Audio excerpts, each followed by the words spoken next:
Shut up. All right, go. Fifers arriving. Welcome to the Fifers. I'm Rocky, out fucking standing all the ready. That's Gilly, Lil Tate, Babyface Thumper, and Mick. And today we're going to talk about whatever we want. But it's also episode number 46. Does everyone know why 46, the number, is important? Because it's about chromosomes. And when you have those many chromosomes, you're supposed to be normal and not a fucking retard. But most people have 46 chromosomes. And they still act like fucking retards. But we're going to start this podcast after that. Here you go. I'm in the wrong place then because I'm retarded. Or, at least the normal level of retarded for around here. Oh, fuck. You went full retard. Never go full retard. Never go full retard, man. Well, that's a start to this podcast. That line, that whole fucking sequence in that movie is like the best of Hollywood I've ever seen in my life. I think I added shit to it, though. I can't remember what it says, but I always thought, well, Sean Penn went full retard and Sam I Am. He went home empty-handed. And then he says, next one half retard. Forrest Gump. Forrest Gump. Slow yes, retarded maybe. So the lesson is never go full retard. Something like that. Competition. Charm the Pants Off America? That ain't retarded. Peter settles in being there. Man, did you see this? Did you see the scene with him and the bonus cut where he's got he rented a family and he's trying to baptize him? He's got his fucking 1911 at his head. He's like, I'm just using this to keep the spirits out of the way while I baptize him. And he's doing it in character. And it's fucking hilarious, Robert man. Downey Jr.? Yeah. He's still doing the black face and fucking doing this with this white kid in a bathtub. It's fucking hilarious, man. But it's an extended cut, movie, right? Huh? He goes, shit, man. I don't drop characters until I've done the DVD commentary. And it's in there. It's like at the end of the bonus cut for the DVD. That's probably one of his greatest characters that most people forgot about because of Iron Man. Oh yeah. You know no, I mean? he should have gotten an Oscar for playing. But the movie that I really noticed him in was the one that it was the sequel to Harrison Ford having one arm. I forgot what it was. He's the doctor, The Fugitive. Yeah, The Fugitive. Where Robert Downey Jr. is the bad guy, I think he is. He did a good, pretending to be good and became bad. I was like, that's pretty good. Then after that, the next movie I saw him in was Never Go Full Retard. Or I saw him in Iron Man, and then I saw him in that because they came out at the same time, but one came earlier to Gitmo than the other. And so I watched both of them. I was like, dude, this dude's a good actor. I can't wait for him in Doctor Doom. That's going to be fucking tight. I know that this whole thing's in a different Marvel universe than 616, right? We don't know what number it is. Yeah. Because we know two other numbers exist, the one that Deadpool's in and the one that Wolverine came from. Where all the X-Men died in that one. Yeah. So if you guys haven't watched any of these things, don't worry about it. There's no spoilers ahead. You'll know it when you know it. Yeah. Well, Robert Downey Jr. wasn't in The Fugitive at all. He was in the sequel. It was called U.S. Marshals or something like that. That was one with Wesley Snipes, though, wasn't it? Yeah. And Tommy Lee Jones. Yeah. Wesley Snipes is the fugitive on the run. Yeah, see, the first one, Harrison Ford's The Fugitive. And fucking Tommy Lee Jones has to track him down. Mm-hmm. On it. Because I just looked it up because I was curious. I don't remember him. I was like, wait a minute, I don't remember him in that fucking movie at all. No, second one. Oh, yeah, but the movie that made Tommy Lee Jones someone that came alive to me was when he was in Under Siege. Or Firebirds. Firebirds, too. I never saw that. The first movie I think I saw him in was that, which was Under Siege. And then I think I watched this show miniseries called Lonesome Dove. Robert Duvall were two cowboys. It was the cowboy days, right? And it's a Western. And they were in that. Yeah. I think after that, then it was The Fugitive. And then he played fucking Harry fucking Two-Face, which... Well, no, Firebirds was before all that. Yes. That was in the 80s. Firebirds was in the 80s. Tell you. See, I can give you an earlier one than that, though. I say around 1987 or so, there was a made-for-TV movie called April Morning, which was about the Battle of Lexington that kicked off. I watched that in school, dude.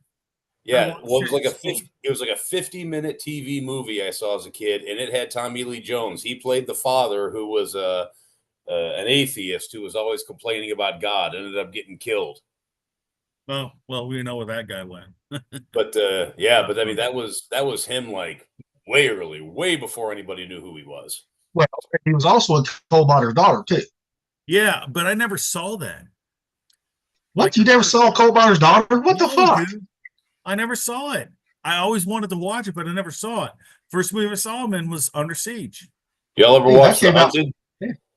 Oh yeah. Yeah, that and Lonesome Dove. Yeah. Lonesome Dove was awesome. Huh? Lonesome Dove was awesome. Oh yeah, dude. Man, if we talk about westerns, I can talk about some westerns, man. Yep. Like, I wish. Okay, westerns. Talking about the greatest one ever, right? Everybody's got their opinion. I'm going to give you mine. Tombstone, hardcore contender. Unforgiven, hard contender. But the greatest western ever, Outlaw Josie Wales. Yeah. Oh boy, that's pretty good. That's not bad. I mean, that's not bad though. Not bad. The best ever, especially for funny reasons, is Blazing Saddles, people. It's Blazing fucking Saddles. Where's all the white women at? You know what's crazy? So where's all the white women? So like 3 weeks ago, 4 weeks, maybe about a month ago now. Great movie. My son had never seen it, and he was 13 at the time, and I'm like, you're gonna watch Blazing Saddles with me. So we sat down and we watched Blazing Saddles, and he was like, this is awesome. He's like, this is one of the best movies ever. I'm like, oh wait, there's more Mel Brooks that you can watch that will be just as good. And so like he loves Spaceballs. Yeah, he loves old movies, like, and so like when they're not politically correct, because I even told him, I said, you're gonna hear the word nigger, you're gonna hear this and that, you're gonna hear that.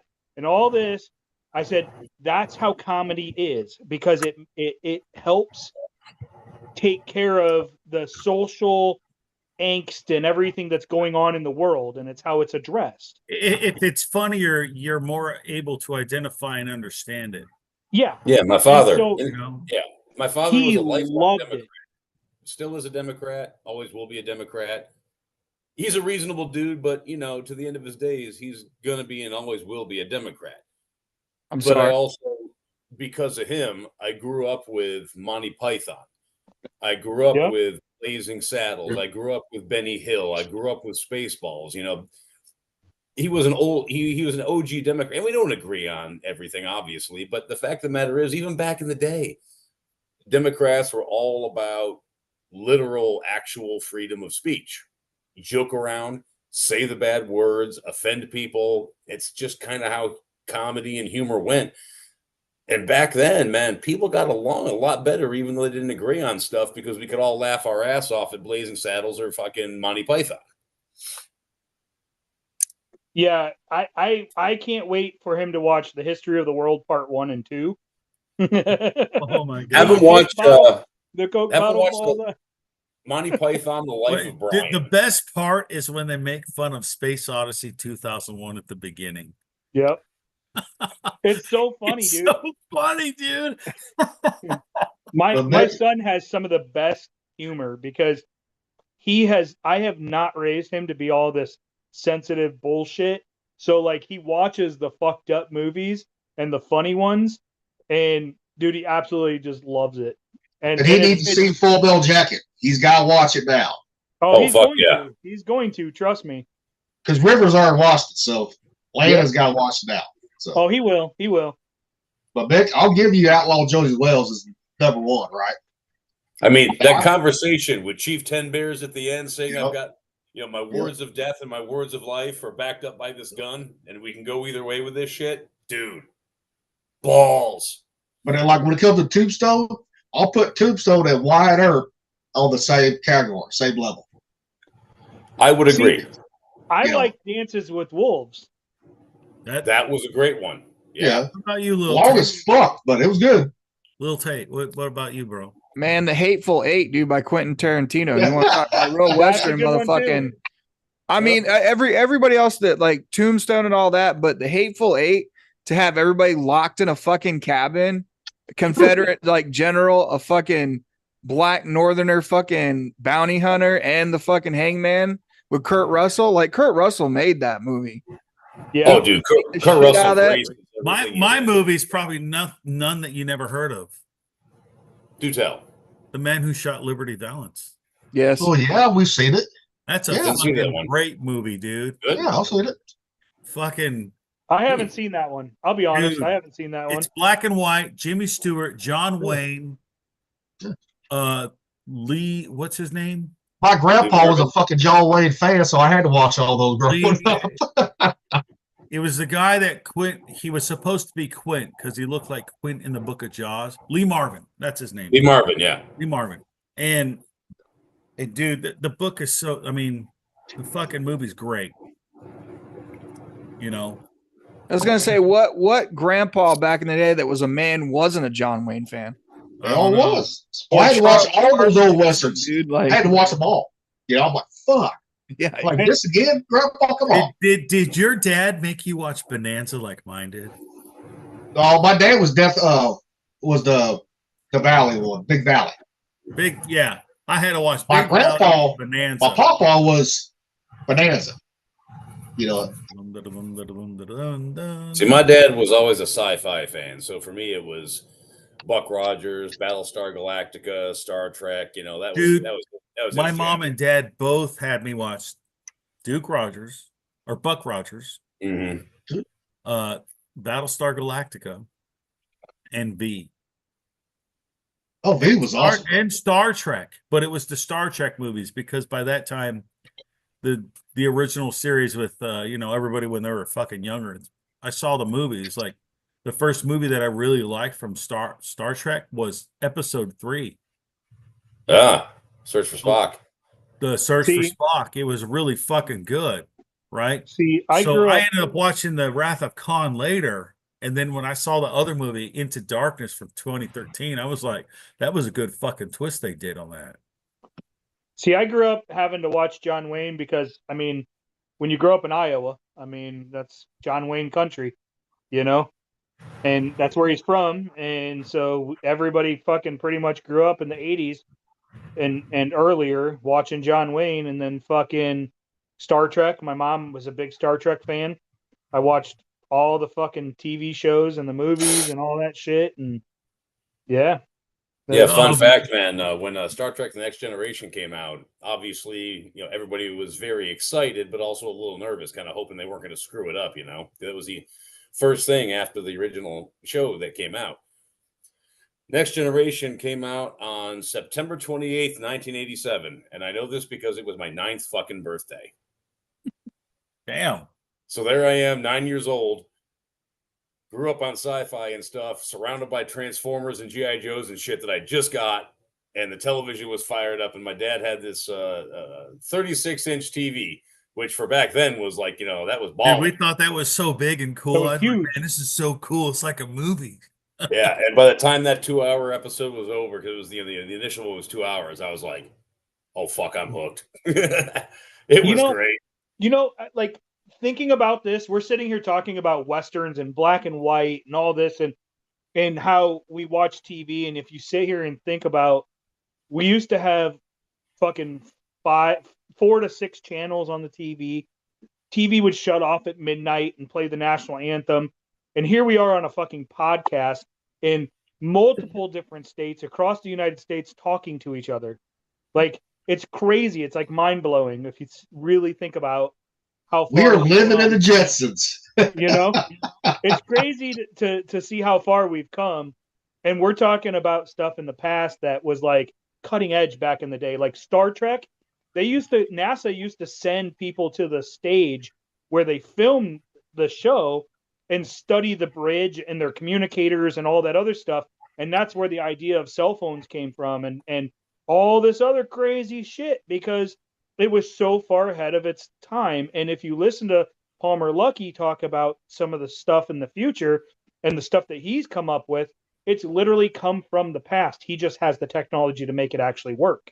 And that's that's where it's so crazy because like all of us growing up, we're all pretty close to the same age, you know, and growing up, we didn't have cell phones. We didn't have computers. And if you had a computer, you had a lot of money. Yeah, you know? That is true, dude. And you here were we are. rich if you had one. We're all sitting on either a computer or a tablet or a phone, and we're talking to each other in person, real time, across the nation right now, and broadcasting out for people to watch us. How fucking crazy is that? Shit, our first computer was when the Tandy came out. Yeah. Mom and Dad worked their ass off because we wasn't rich. They worked their ass off. My brother wanted when he wanted to start learning how to code and stuff, and that's how my brother got into computers. Was that Tandy right there? We had the. I thought that was the greatest thing ever, right? Playing football on that fucking game, right? On that son of a bitch. You know, it was like you had to wait for you know, just before the internet was out. E2, you know. Yeah, fucking Orange Trail. I mean, come on now. It's so cool though. I mean, if you think about it, like we're talking about, we watched black and white movies in our time, our lifetime, because they were still, it was right at the edge, you know, like they were still producing black and white, and then it was mostly color, and here we are doing this, and it's so well. The color started in the '60s. That's when the color came out. Right, but the thing is it was cheaper, and there was movies still being like shows and stuff. I remember in the early fucking 80s, there was still black and whites out there. Not much. We gotta remember also back in the day when they came out with color television. Are we live on YouTube, guys? Yeah. What? We're live on YouTube and not Facebook? Yes. Oh shit, I didn't know that. Okay. I posted it on my Facebook saying we'll be going live on YouTube this one today. Yeah. Oh, damn. I didn't fucking hear that shit, yo. Yo.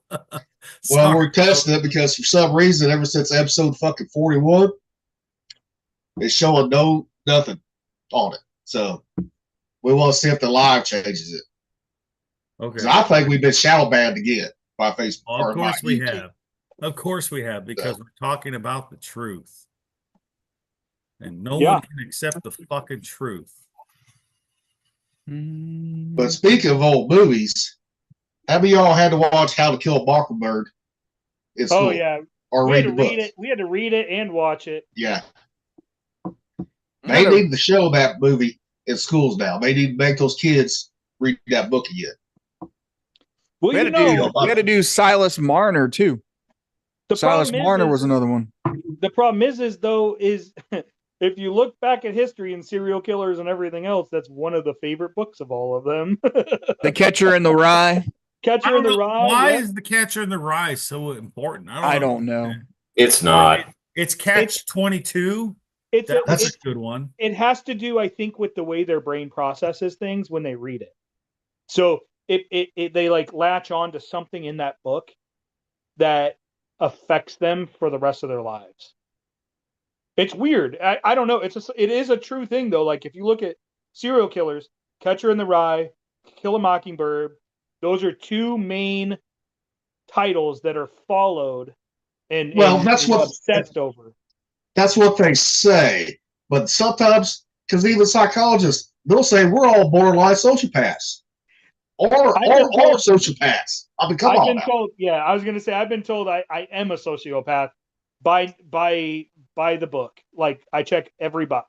But when they say, like, how they fucking put people in these categories, right? I ain't buying their bullshit. I'm not. No, why? You know? Why? Because books can't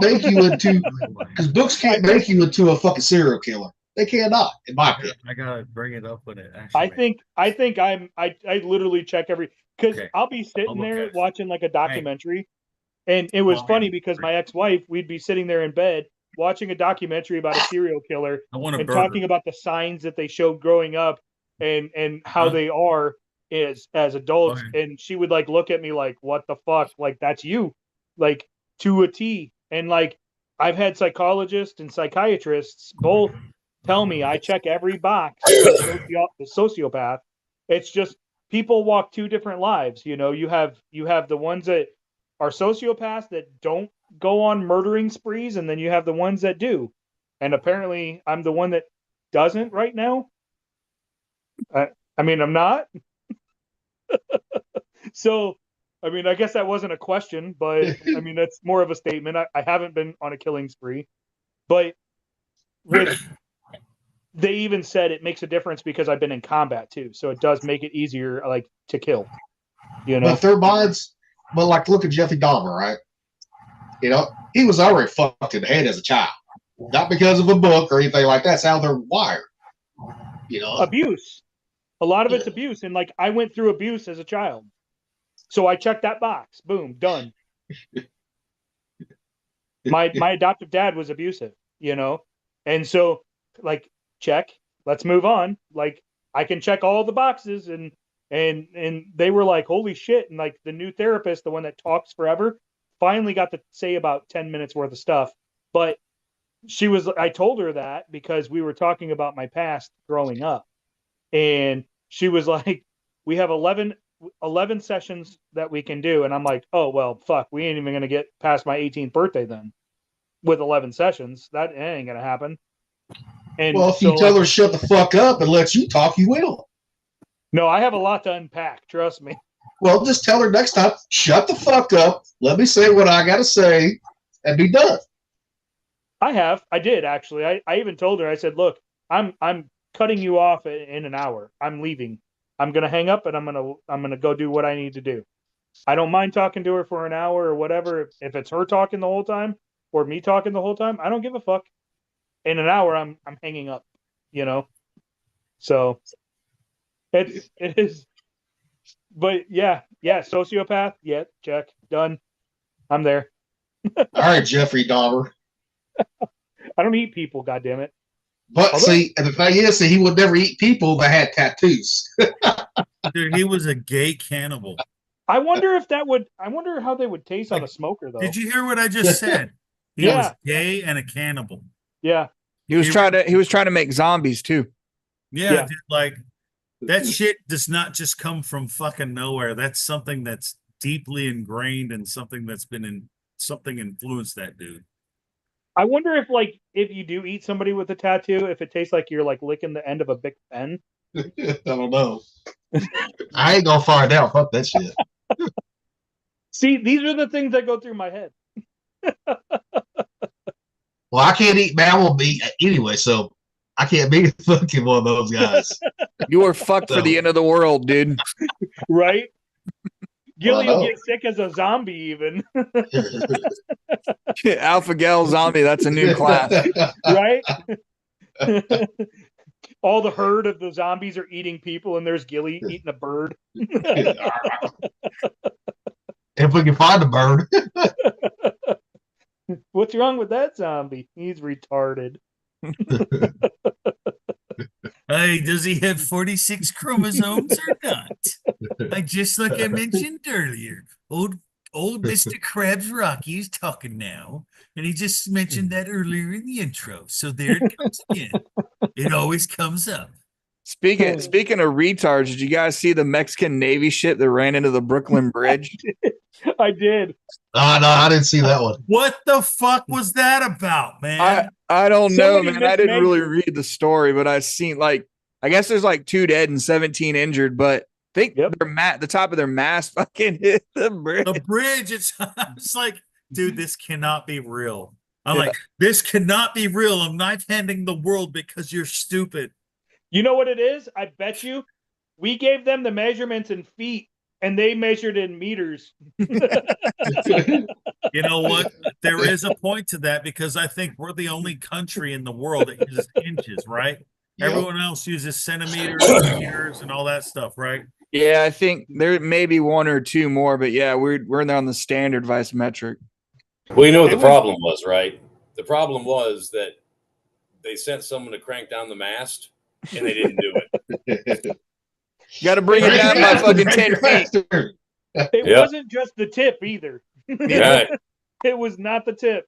It took a whole chunk of the mast on both fucking masts down, dude. It was crazy. Maybe they thought Brooklyn Bridge was a fucking drawbridge, man. Why isn't it opening yet? Well, it should have already been open, man. Fucking Mexicans. What do you say, Rocky? What's your defense of these people? What's what? What's your defense? What's your defense of these people? I can't hear a thing you guys said. What? Oh, I said, what do you say, Rocky? What's your defense of these people? That is your people. The what? Mexicans? Yeah. I go fucking Mexicans. The ones that ran into the Brooklyn Bridge. Tacos and fucking burritos, bitch. Explain yourself. And quesadillas.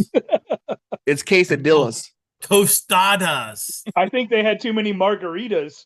I was gonna say he conveniently left out tequila. And I would say tequila and margaritas. So you all can fucking suck it, because every time you go somewhere to party, what is the fucking party food? Tacos, quesadillas, and then Depends on where tequila. depends on where you're at. Depends on where you're at. Well, Because here in the Midwest, every party, man in the world loves what a taco looks like, because it represents something that he likes. If he likes girls, that but is. here Right in the down to the Midwest, That's a sour wee cream. moan. but here in the Midwest, the party food is pulled pork and brisket. That's the party food right there. And beer. No tequila, beer. And that weird Velveeta cheese chili con carne dip for Fritos. Oh yeah. You know what that reminds me of? Me, myself, and Irene. Veggie clean, Yeah. huh? What's the matter, honey? A little extra cheese on the taco? What'd you think about that fucking V-bed in Palm Springs, California? That they're still looking into that one. That's fucking getting crazy. The guy that did it, Yep. fucking, What Well, happened? What happened? he bombed a Vehicle-borne- fertility clinic. Yeah, Oh, vehicle-borne yeah. IED. What happened? What? So, okay. Oh, All right, So- hey, I'm gonna fucking pull it up so you can fucking read it. Yeah. Okay, Yeah, because It was I a really hear what vehicle- you guys are saying. Vehicle-borne I gotta IED. see this shit. It was a vehicle-borne IED. He belongs to a religious. Hey, real quick, did you know that the FBI people that were fucking talking about that didn't know what a fucking BBIED meant? I'm sure they didn't. What the fuck, dude? The chick fucking talking, of course, Pierce knows and all that shit. What's a VBIED? I don't know what a VBIED is. That was So- when New He Orleans. belongs to a religion that thinks that nobody should recreate. Like nobody should have kids. Right there, anti-nautilist ideology. Yep. Well, why That's is that it. a big deal? That's the same shit that feminism believes. I'm going to find his mother and get her pregnant just to prove a point. Here it is. It was in Palm Springs. It was a fertility clinic. Yeah, Palm Springs, California. Seriously? Hmm. I got some Well, I mean, questions. he accomplished his goal. There's one less person on Earth. Him. Yep. How old Yeah. was he? 25. 25. Read Yeah, the I mean- fucking article, Rocky. It says it right there. 25-year-old. He don't look suspect. no 25, Holy motherfucker. fuck. Motherfucker, he don't look no 25. So Yeah, what? he definitely looks Matter younger. your age, though. I mean, once you Rocky, put your reading glasses on, you old fucker. Right? Got your fucking contacts in? I don't need them yet. I think they Obviously, you can't see him where it says he's 25. That's So- coming out of so the this- Gateway Pundit, but you're not hearing it a lot all over the news. Nope.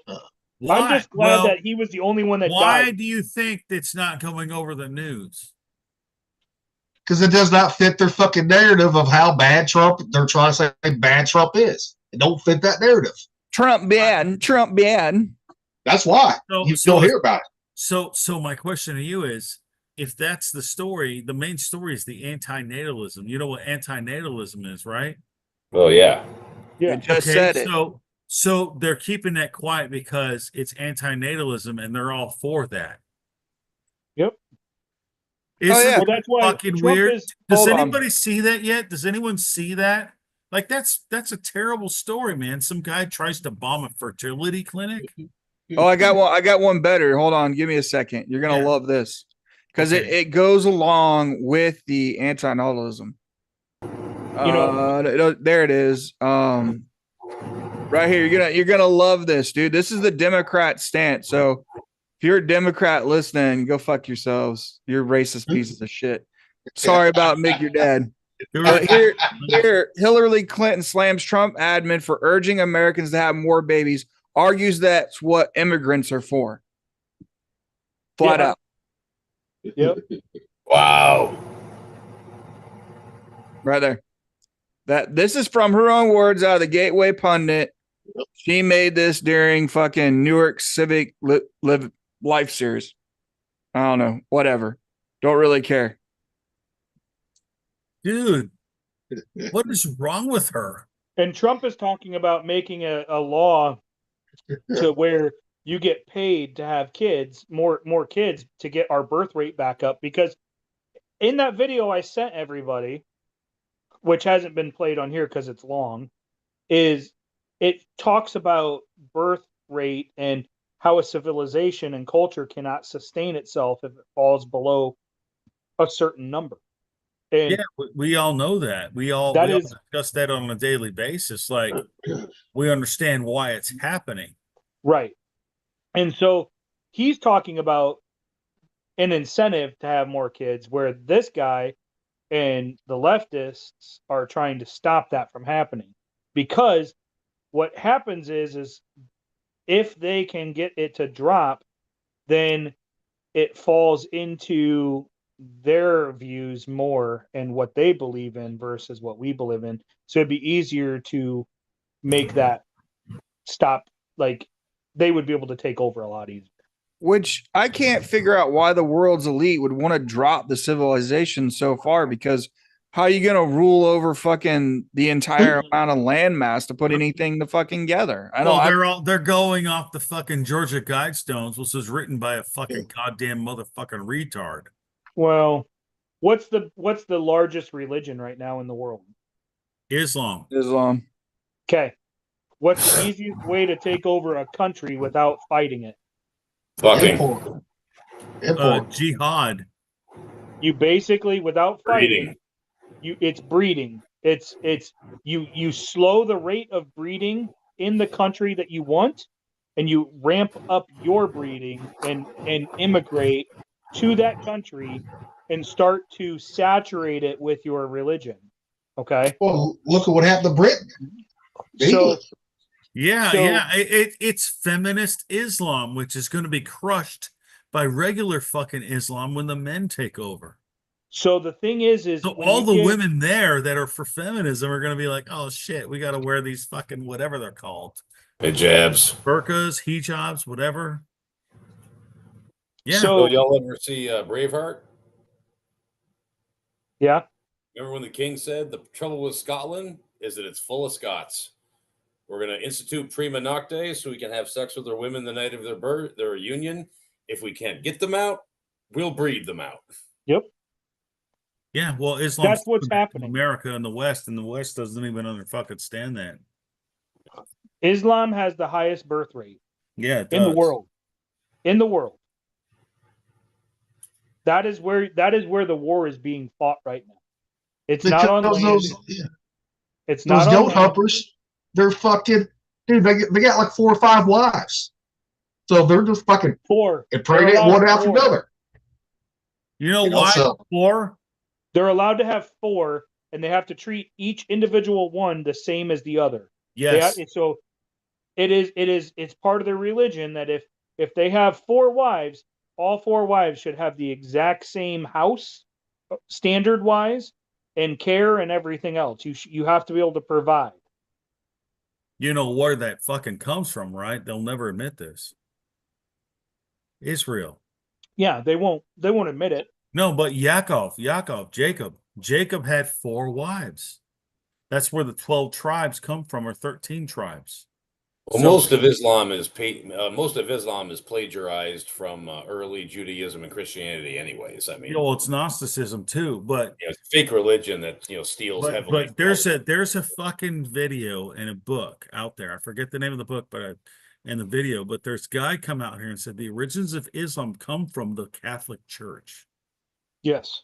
The Catholics if you look at it, the Catholics did not like that the Christians would celebrate on the Sabbath, which is Saturday, because the Catholics under Constantine worshipped on Sunday, which the sun god on Sunday, I think his name was Mithra or something like that, Mithra. And they got an old Catholic nun to get with Muhammad and become his first wife. But they only talk about the really little girl wife because that shit's completely messed up too. But there's a video on that and it tells you the origins of Islam, man, it's crazy. Well, I'll end it with that. You guys, if there's something else up, sorry. Sorry, no. I was just putting it up there. Kid Rock from the Gateway Pundit the other day was like, blames America's low birth rate on ugly ass, broke, crazy, deranged, TDS liberal women. He's not wrong because when Trump ran, he's not wrong. He's fucking right. He broke the Democrats. But you know what? You know what's so funny about that is like he said that about girls in America, but that's the girls in Australia, the girls in England, all the girls in Western fucking Europe. Yeah. And part of Eastern Europe. And some places in Asia. It's the South Korea. Yeah. South Korea was the big push for that 4B movement. Yeah, I mean, it's so funny. I just, God, it makes me laugh, but it makes me sad, but it makes me laugh because I cannot believe you would trust your emotions over logic. Well, that's what a woman was emotional support for taking care of children. Yeah. Men were workers, provide for the family, protectors, I mean, they made it simple. Remember the old animation, The Croods, with Nicolas Cage as the dad and like making sure everybody's protected, getting them inside, back and forth. Mom's taking care of the kids, grandma being her crotchety ass, just like they're supposed to be. So, that goes back in that time that far. It's always talking about chromosomes and DNA. It's in our DNA. Yeah. Like it's in our DNA, and it's like, okay, we've known this for thousands and thousands and thousands of years, and now in just 100-year period, we don't know what we're supposed to do no more, or what gender we are. Or I mean, how many chromosomes do you have? Do you have 46, or do you have less or more? Because you got like. Now they say anybody can identify as a season now if they want. That's a new gender. I identify as autumn. As a winter sexual, I find that offensive. Call me fucking dragon, and I'll call you Nighthawk. It's like, come on, dude. How stupid can you fucking be? I mean, we could take this to other realms because there's other people that wear fucking suits because they pretend to be something they're fucking not. We all know what that is, and it's pretty funny. But it's just like, when are we gonna stop living in pretend world and live in fucking real fucking planet fucking Earth world? Never. Well, it's because the of the simulation. Because our fucking generation that once, not all of them, but the ones that had kids early on, that's where a lot of this shit started. Oh, the new way of parenting, people, where you didn't bust your kids' ass when they fucked up. So our generation, I try to follow that shit, and our generation is partly blamed for that shit for not cracking out on our fucking kids like our parents did us. Well, and they caused the problem with CPS. CPS has way too much fucking power to remove your children for discipline them when they don't like the way you're disciplining them. And I know that for a fact because I had to sit down with them 2 different times, and that put me on the list as basically 2 fucking strikes. So I had to have CPS come and check on me every once in a while because I was disciplining my kids. I think CPS and all those people are fucking stupid as fuck. See, here in Missouri, we can tell CPS go fuck themselves. Yeah, not Virginia. Dude, California's crazy like that. So I've had two I've had CPS in my house twice because the girls were mad that they had to follow our rules, and so they lied. And then the CPS, she came into the house and she was like, "Nah, this is unfounded. This is bullshit. Like, they're just trying to get you in trouble because they don't want to follow your rules." Blah blah blah. I mean, even their mom was like, "This is bullshit," you know. Well, And yeah, they'll they take it a ended up- step further. Women, girls, stepdaughters, sorry, Mick, but this goes along with what you're saying. I had a guy that I went to high school with, right? He pissed off his stepdaughter. She accused him of fucking her. It was not true. He almost went to fucking prison over because she's pissed off at him. Yeah, so my stepdaughters told a teacher that we have guns laying around our house, and You all know, kinds of stuff. you know what that boils down to? Do not date single fucking mothers. Yep. Do it. Unless Do it. unless their kids are grown Yeah. and out of the house. But if they're babies or anything else, do not do it because you're going to put yourself in a fucking position that you don't want to be in. And I don't think any woman's worth that. Well, and don't date a single woman or a single mom that has an 18, 19-year-old kid that still wants to live at home. Don't do that either, because that causes problems. Because I was hard on my stepson.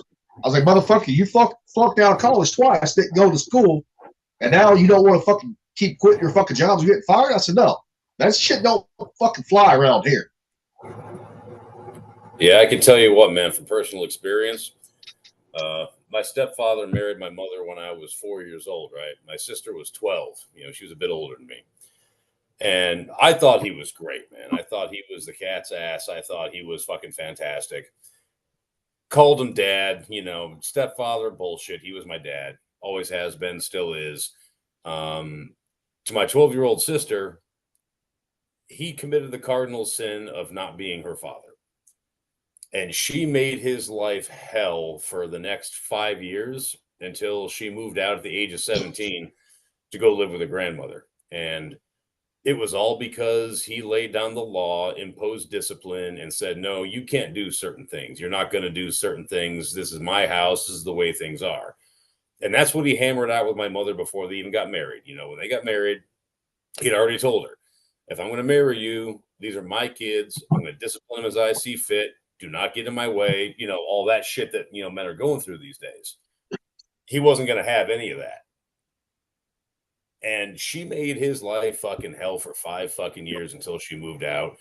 And even after she moved out, they had their periods of peace, but she never actually respected him, never liked him. Who is this? This is my sister.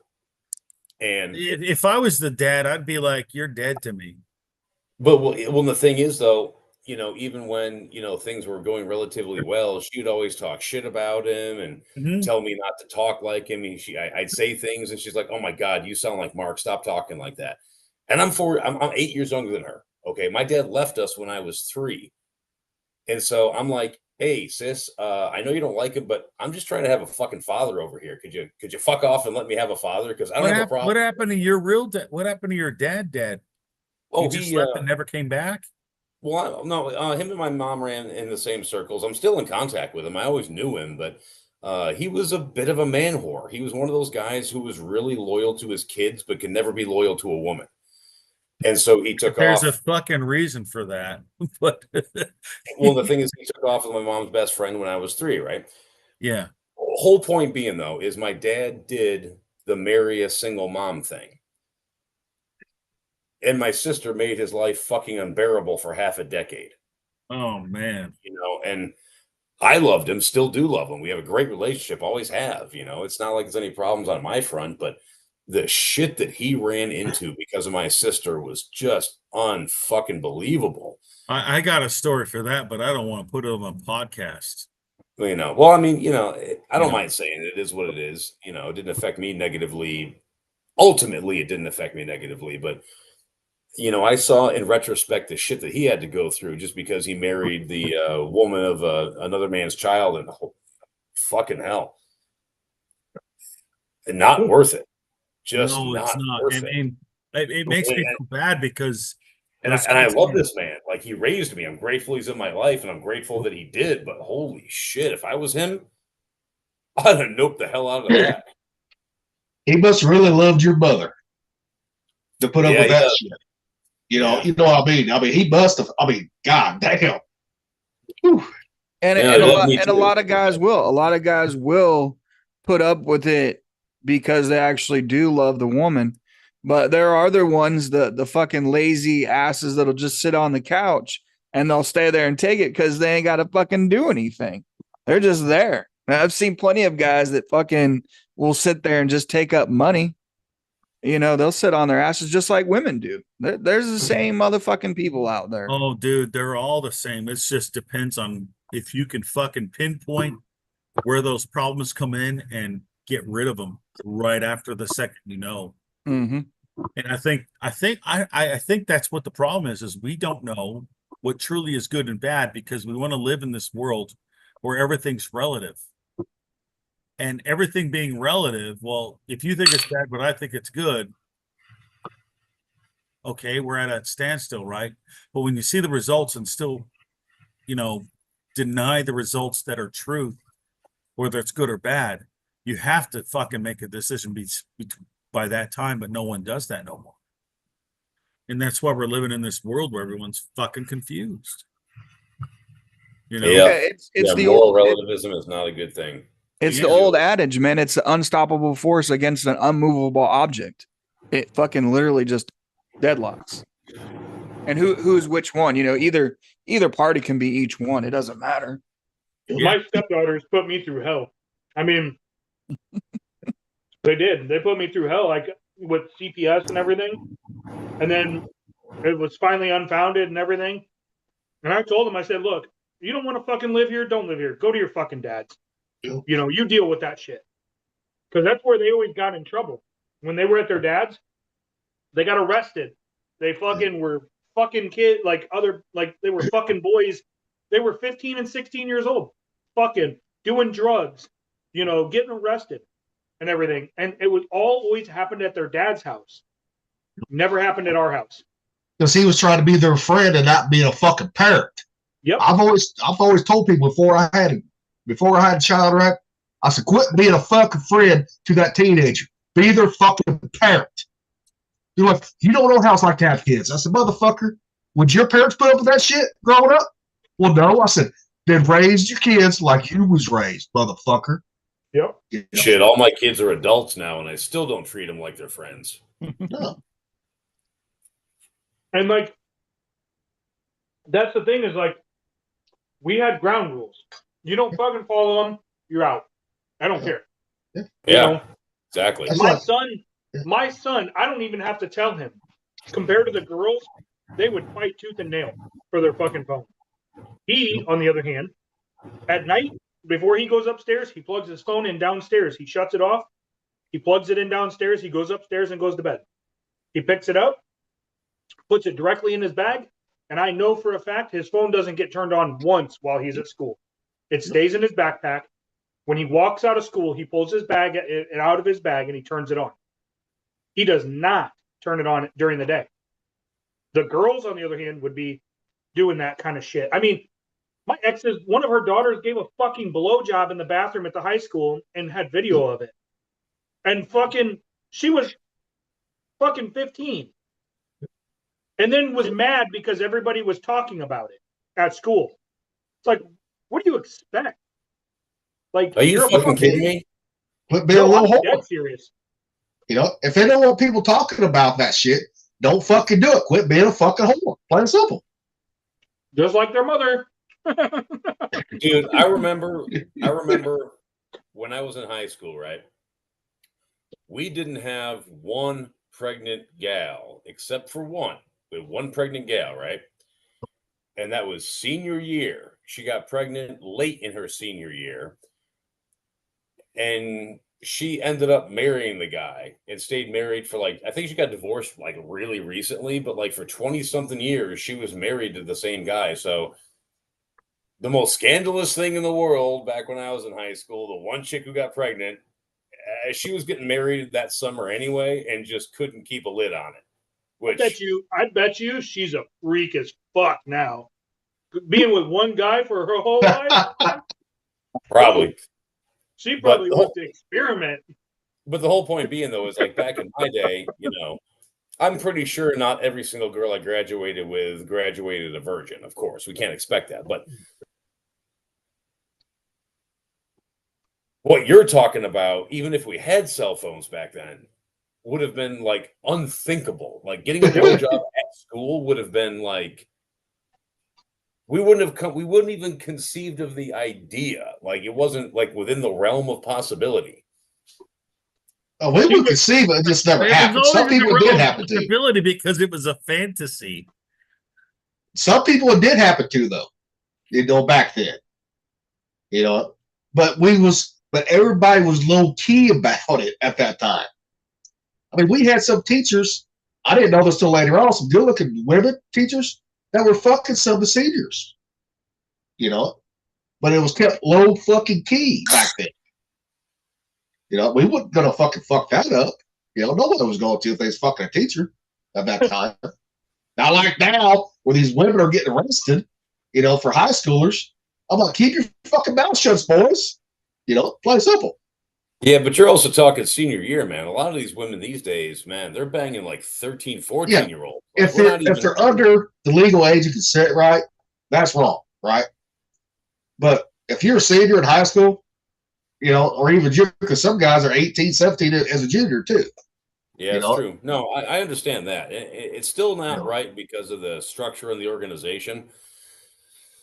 But the whole point is keep your mouth shut, boys, on that shit. No, it runs into the same power structure for fraternization that khakis can't sleep with fucking blue shirts. So it doesn't change any of that. Yeah. I don't care if you're 18 or not. And you know what? Sorry, I didn't mean to cut you off, Mick, because of what Rocky sent out about these teachers. It is part of our fault from back in the day because we glorified it. And there was anybody remember Van Halen, Too Hot for Teacher? I'm the teacher. And look at Varsity Blues too. Look at Varsity Blues. In my high school, there was never a fucking hot teacher. Oh, we did. We had they look like the fucking weird, fucking ugly women you see on South Park cartoon. It was like reality. Oh, dude, my senior year, dude, I had an art teacher. Holy Mary, Mother of God. Oof. Believe me, if things would happen my senior year when I was 17, it would not have been her taking advantage of me. It would not have been the R word. It would not have been anything that she would have been actually legally culpable for. It would have been me going, fuck yeah. I had a hot-ass biology teacher. I mean, hot-ass biology teacher that I wanted to fuck, right? And I'm like, damn. Then she started working at the power plant in the lab. And she came up to me. I said, should you marry me? I said, oh, yeah, I remember you. I never still got to fuck her, though, because she was the game warden's wife, right? I'm like, ooh, hey, with that. That's dangerous. But everybody at work thought we had something going on because we was on the fire and rescue team. And the only person she'd really talk to was me. And a lot of people thought we was fucking. I was like, no, we ain't fucking at all. I said, would I turn it down if it was offered to me? I said, I don't know. That's a hard one to say because her husband's a game warden. I don't want to be fucking busted for no bullshit, Yeah, but you know what? In the light of teenage hormones, there's almost no morality. Yeah. No, there ain't. A piece of meat gets offered to a 17-year-old like that, man. Yeah. You are shooting first and asking questions later. I mean, it's just the nature of the beast. Shit, I remember in 8th grade, I had a hot-ass science teacher in 8th grade, too. Even though she had the gray hair, but she had nicest fucking butt, nicest titties you can see, right? In the blouses, nice and perky and all that shit. Dude, I jerked off to her. Imagine her all, oh, yeah. Oh, dude, my junior year, we had an English teacher, and I'm pretty sure she had implants. They weren't crazy, but they were, you could tell. And, dude, she used to dress like really conservatively, like really high neck stuff, but like fitted. Yep. And it must have been 32 degrees in that room every single day, if you know what I mean. Yep. You could poke your eye out from 3 feet away, just looking at her That's shirt. so awesome right there. That is great. And we were all just I like, love it. damn. And the thing is, she wasn't even trying or anything like that. That's just kind of how she was. She was dressed perfectly appropriately, but man, those things just would not be contained. The janitors were sneaking in there and keeping the room cold by adjusting the temp. And we thank them every day for it. My son's got a couple hot teachers, but I never had any. Well, that sucks. But I never had a teacher that I was like, oh, she's pretty. No. They all were just like fucked up South Park characters. So, Well, good for you. You probably saved yourself a lot of fucking emotional distress by having ugly ones you didn't have to think about. is there a statute of limitations for No, I'm not going to ask that question. Never mind. Yeah. No one yeah. never went back Yeah. and banged Hey, any of them. let's get flagged, huh? Yeah, right. And we'll go viral. We'll get viral because the FBI looked into us or some shit like that. Yes, Yeah, Well, I guess if I got to ask, if there probably is not a statute of limitations that would protect somebody, but I mean, River, he's got some hot. Some of the teachers at his school are fucking hot. Even the principal's fucking hot. Like, damn. What's his name, Gilly? No, she's a she. The principal, she's a she, motherfucker. You know, I'm Like thinking a myself. classical she or a modern day she? No, she's older than us. She's in her 50s. So I And guess you I think can she's say hot? this. She is fucking hot. I'm telling you. Are you into the Cougars? Wow. Dude, I don't fucking know. I don't care, if you're 20, if your girl's 20 to fucking 70. I don't care at all. I don't discriminate from all that shit, right? I know. So if Wonder Woman came in front of you right now and said, let's do it, Gilly. Say what? Wonder Woman. Oh, I'd fucking. Talking about Linda Carter? Oh my Yeah. God. Yeah, of course. Dude. Yeah, I'd fuck her. The original. What sane man would resist that? I mean, just by looks alone. We don't know if she's fucking crazy or not. Fuck Dolly Parton. I would fuck that old broad. Come on now. Hell, I'd do her now. Hell yeah, that's what I'm talking about. We're gonna So make when a I was- movie. We're gonna make a movie about ourselves, and it's gonna be like Happy Gilmore. We're like, it's Nudie Magazine Day. It's Linda Carter. you know? So when I was 17, I was dating this girl, and her mom was hot as fuck, and her mom was a sheriff's deputy. And I won't say where or anything like that because I don't know, but I hooked up with her like all the fucking time, and I was 17, and she was A cop.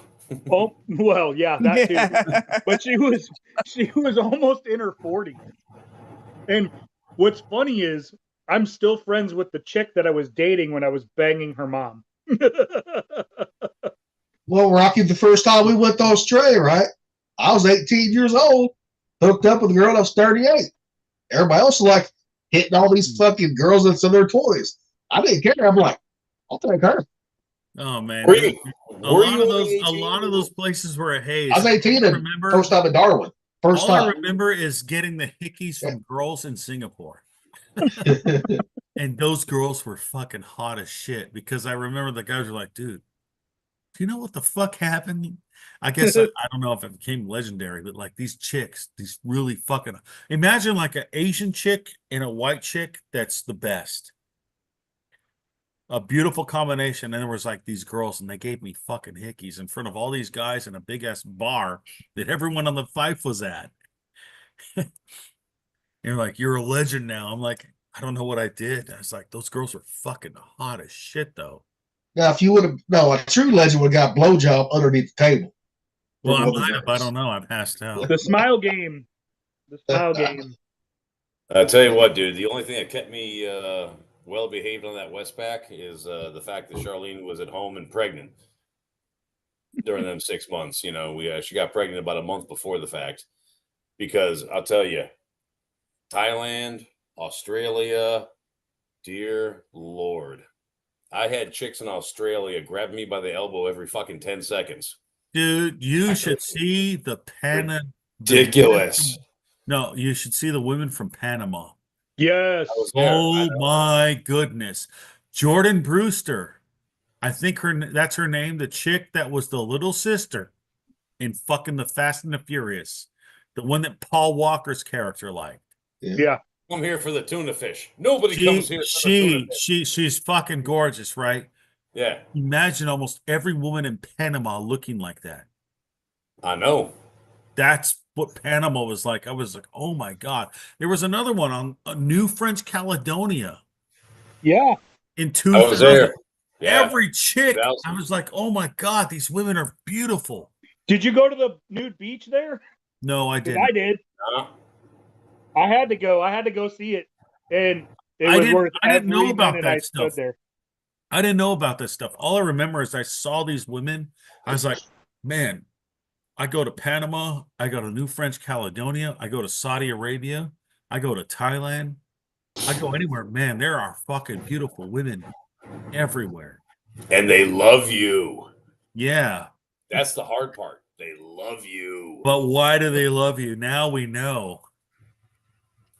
Kerching, kerching, kerching. Well, and a lot of those women were trying to get fucking visas too, so they try and trap you at the same time. Because kerching, kerching, kerching, kerching. I was in a girly bar in Hong Kong.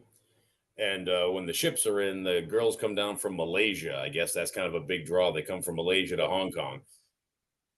And I'm doing the thing. I'm having my fun, as you do. This complete and total 10 out of 10. And I'm not even fucking exaggerating. He's like, look, I'm going to make a deal with you. You marry me. You bring me back to the States. I'm yours. Like straight up business proposition style. It's so easy over there. And that was after Chinese got a hold of Hong Kong. But Hong Kong was 10 times better when the British had it. But it was 10 times better. The thing is, though, is when the British had it, it was more expensive to go out in town. So when we that wasn't that fucking expensive in 97. Yeah, but it was cheaper in 2000 when we were there. I know that for a fact. Well, I actually no, it wasn't because you wasn't there when the British had it. No, but I know what the prices were because I looked at it. It wasn't it wasn't that any more expensive. I'm here to tell you. I was at fucking E2 the first time we went, not making much money back then. Where, I had a blast. Hong Kong. Oh, first time. Dude, I fucking bought a guitar there. Yeah. First time. I ate oysters on a stage with a bunch of strippers when the strip club closed because we didn't realize it was closing. They had all these fucking oysters in a fucking newspaper and they sat up on the stage naked and they had us come up there and eat with them because the fucking club was closed. That was pretty cool. I liked Hong Kong, but you had to be careful where we were because of triads too. Yeah. I remember the first time we got we got told the first time we was there when Bristol had it, do not go down this alley. In these bars, nothing but triads. Stay the fuck out of them. Well, I remember even before that was like you got to be careful of Yakuza. It was in Japan, yeah. Yeah, but I mean, like, I really didn't understand that when I was out there in fucking 97, 98 the first time. It was after I got there in 2005, 6, and 7, and 8 that I realized, hey, something's going on here. Be careful. Because I walked into a fucking bar one night, it was nothing but a Yakuza, right? 97. And I walked the fuck straight out of there. They just stopped and like in the movies, right? When you walk into a mafia bar, right? They're like turn around like, who the fuck is this fucking white motherfucker? I'm like, nope, I'm out. See you. So I stayed right in the haunch after that. Dude, the haunch was always the best, dude. I ain't gonna say it was good, but if you get out of town, I went to the haunch and I went to Roppongi, and Roppongi was cool. And they said Madonna was there in the same club I was at that. Yeah, time. That was New Year's Eve. And I think I saw her, but I don't know. And that was when Madonna didn't look like this fucking weird claymation fucking horror creature. Well, that's when she was with Dennis Rodman at that time. 97? 97, yes.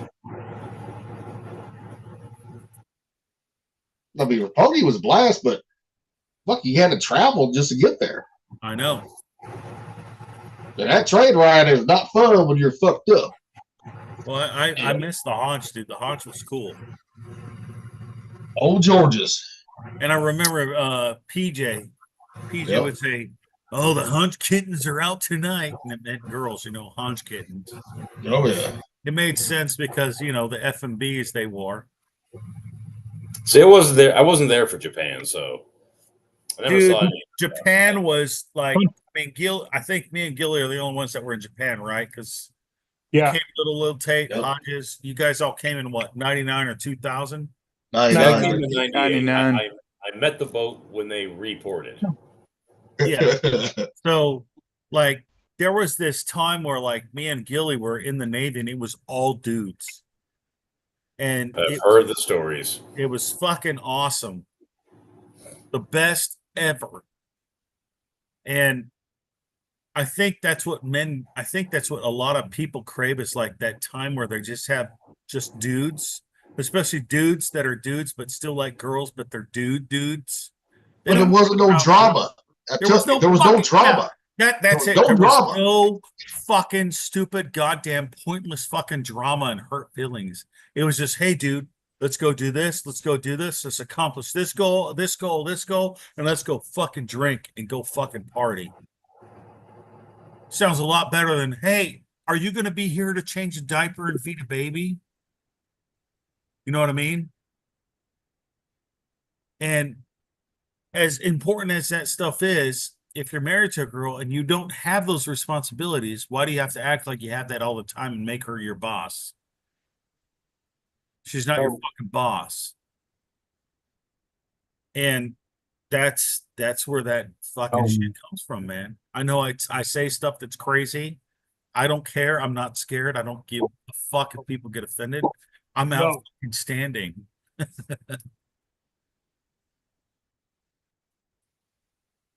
Holy Christ, matey. But, Hey, got one for you. What? Is there a comment? Boy, there's no comments. It's on YouTube.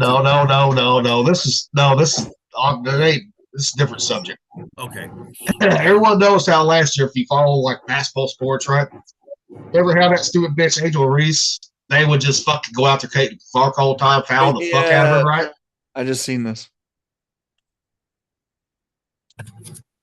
Are you sharing? Now the tables have fucking turned, bitches.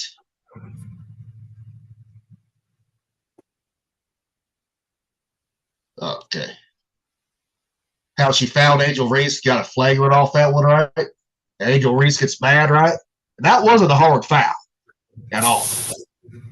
But she's just pissed that fucking a white girl is getting the spotlight and she's a better basketball player. She did that LeBron fucking flops what she did. That's not new. The thing that's new about that is that they're looking into an investigation about racism against fucking Caitlin Clark. And that's bullshit right there. Because those stupid motherfuckers, right? Yeah, she's white. And the other one is what? Black. Yep. Why can't we just stop with that shit? So everyone's got talents. No, they're looking at Angel Reese.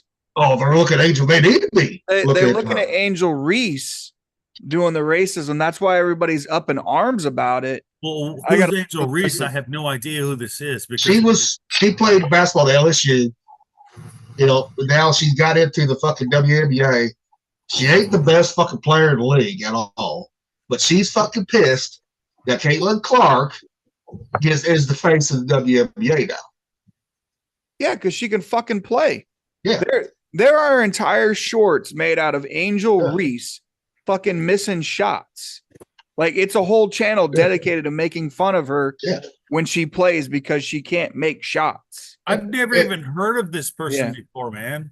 And the only reason she won the fucking college basketball LSU, right, the championship, beat Iowa, was because it wasn't because Angel Reese, it's because the whole team around her was better. Caitlin Clark, that was pretty much the whole team. If Caitlin Clark would have been on LSU, she'd been national championship. I can tell you that a lot of people are coming out now, and if you heard Black Fatigue, it's becoming a very real thing across all the communities: white, black, Hispanic. It started with that fucking chick with the tattoos in the park with the kid that Yeah. got something stolen. Well, No, and it just didn't like start there. It started with the guy who stabbed that other guy Metcalf and and then got a massive GoFundMe. That's where Oh it yeah, started. yeah, yeah, yeah. that's The what kid, started it. the kid that was a twin. He got murdered. Yeah, Metcalf, Andrew Metcalf. Yep. But it's like that foul. That's how they used to play basketball. Foul like that. Okay, you ain't gonna get that easy layup. I'm gonna foul you.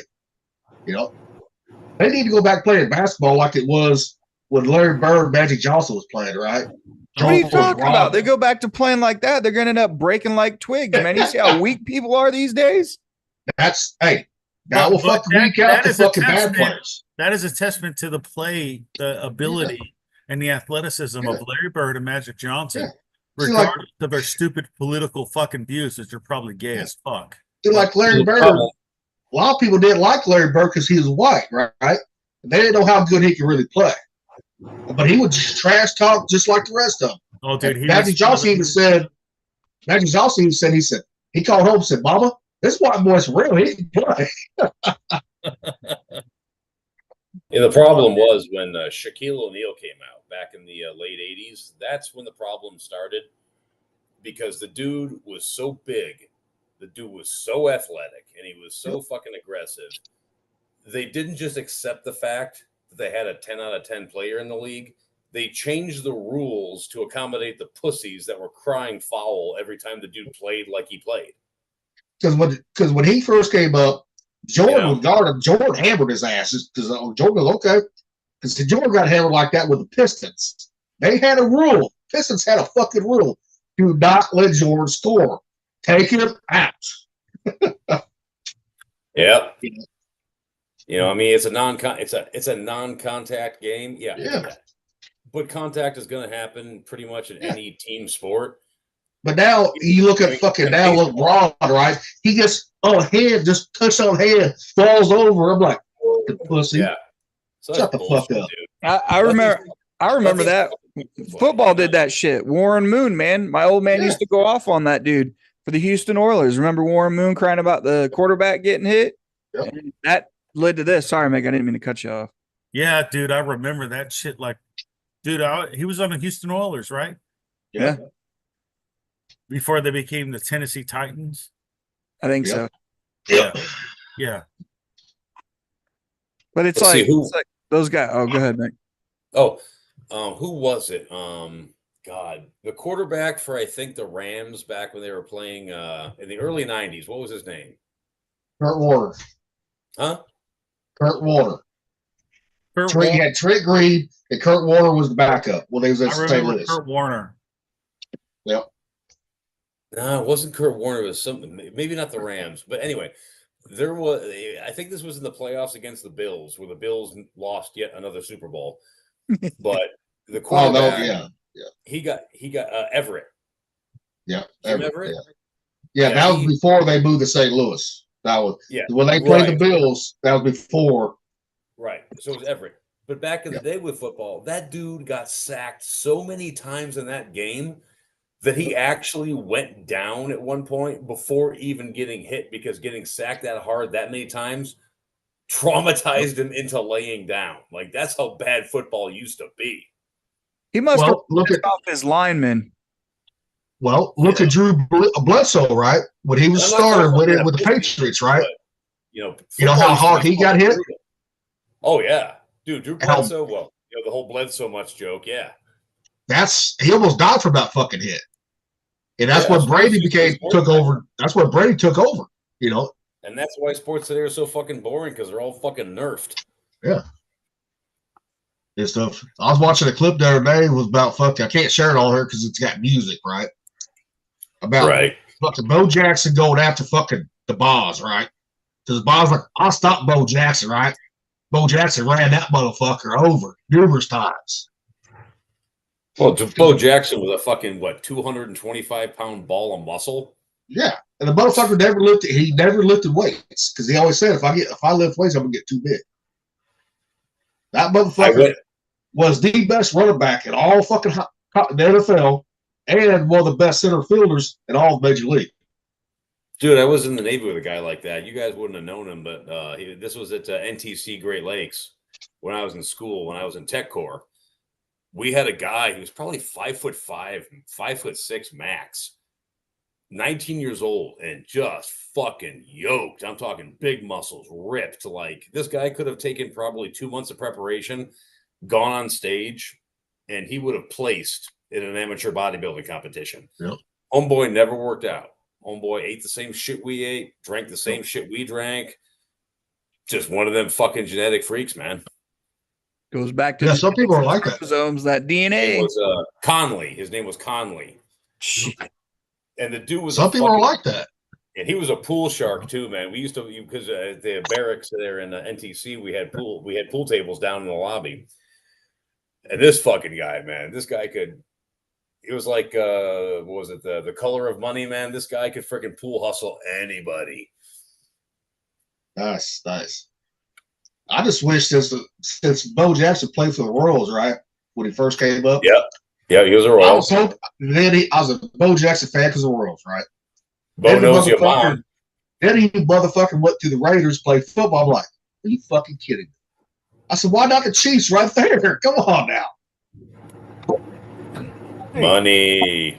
Yeah, the Raiders were a badass team at that time. Like, bad guys, like not badass, but bad guys. But back then, they didn't make a lot of money like they do now. Mm-mm. But the Chiefs didn't want them because they already had a Christian Okoye as running back, fullback, and all that. You know, but the Raiders needed him at that time. But Bo Jackson would never got his hip fucking hurt, right?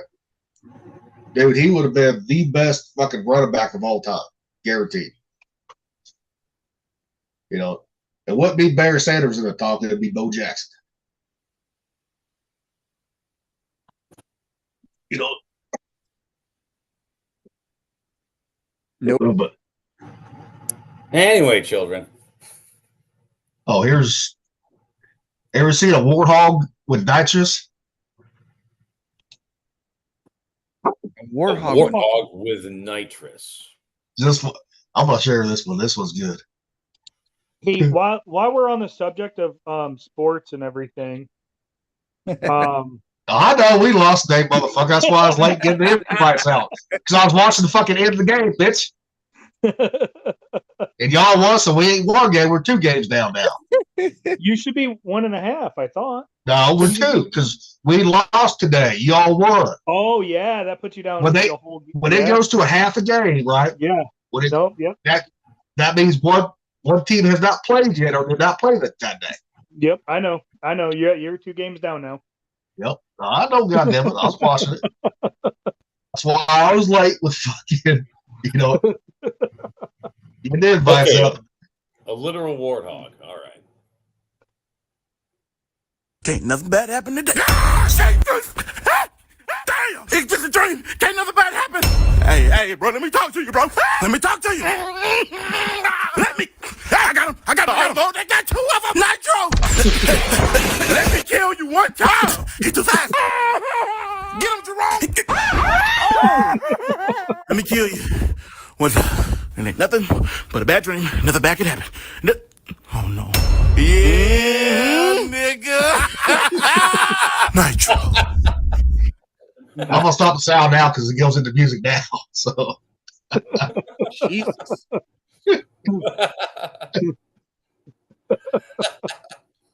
Ran out of the lions, ran into the hyenas. First, it was the crocodile first. Yeah, crocodile. That's like worst case scenario, man. If only people knew that was real life as a dude. Yeah. It just looks pretty, and they're like a crocodile, a fucking lion, and a hyena. You need to fucking know the difference, boys, and you need to fucking pay attention to actions and not the fucking words, boys. Let me kill you one time. Yeah, one time.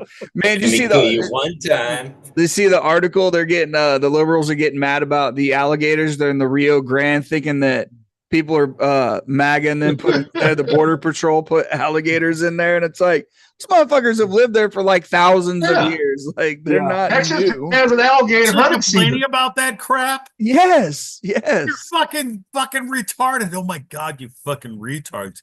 How fucking stupid can you be? Look at what fucking lives in the fucking state, you goddamn motherfucking dumb fucks. Yeah. You know what? I think they should literally just start breeding more just to do it. I made the suggestion of Nile crocodiles. Yeah. They're the most aggressive fucking species of alligator crocodiles there is. Well, Florida has crocodiles too. Oh yeah. Saltwater. You know, yeah. But dude, saltwater croc is delicious too. If you fucking kill one of them things, that's a lot of good tasting meat. Yep. Yeah, but the ones in the Rio should be protected. Well, no, it's not. Well, they should be. But a lot of people forget that Texas has a alligator hunting season, just like Louisiana, Mississippi, all of it. Florida does too. Yeah, but I think the ones on the Rio should be protected because they're serving a purpose. Yeah, and that's what they were saying. Like the DNR, like Greg Abbott, like shortly, like I think it was the year before, put out a message like warning people, hey, it's alligator season. Be careful. Stay out of the water. If you do, enter at your own risk. So it's not like they just put them in there or anything. They will find anything they can to cry about Trump or any of the administration. It's too bad you can't get sea snakes to survive there. Ooh. The neurotoxin. Oh, fuck that. All right, boys. I found one on the Pentagon. 9/11 attack. Uh-oh. Did video of a 9/11 attack on the Pentagon. Where's the plane? Yes, just like we've been saying. Did video of a 9/11 attack on the Pentagon. It's a fucking missile. Yeah, I know it's a fucking missile. It's our fucking missile. I'm telling you, that's what we've been saying for fucking decades. People's like, you're all full of shit. Like, no, motherfucker. They fucking made a movie about that called Flight 93, which I thought was a good movie. What? Well, just like the World Trade Centers, we blew them the fuck up. The planes didn't blow them up or take them down. It was the fucking planes. The question is, who made it okay to do that? CIA, Rumsfeld, Bush. They all did that. Who were they getting paid by? They weren't. They were fucking using money for fucking filtering and laundering. And there was $3 trillion that were missing out of that war. And that was the budgeting office.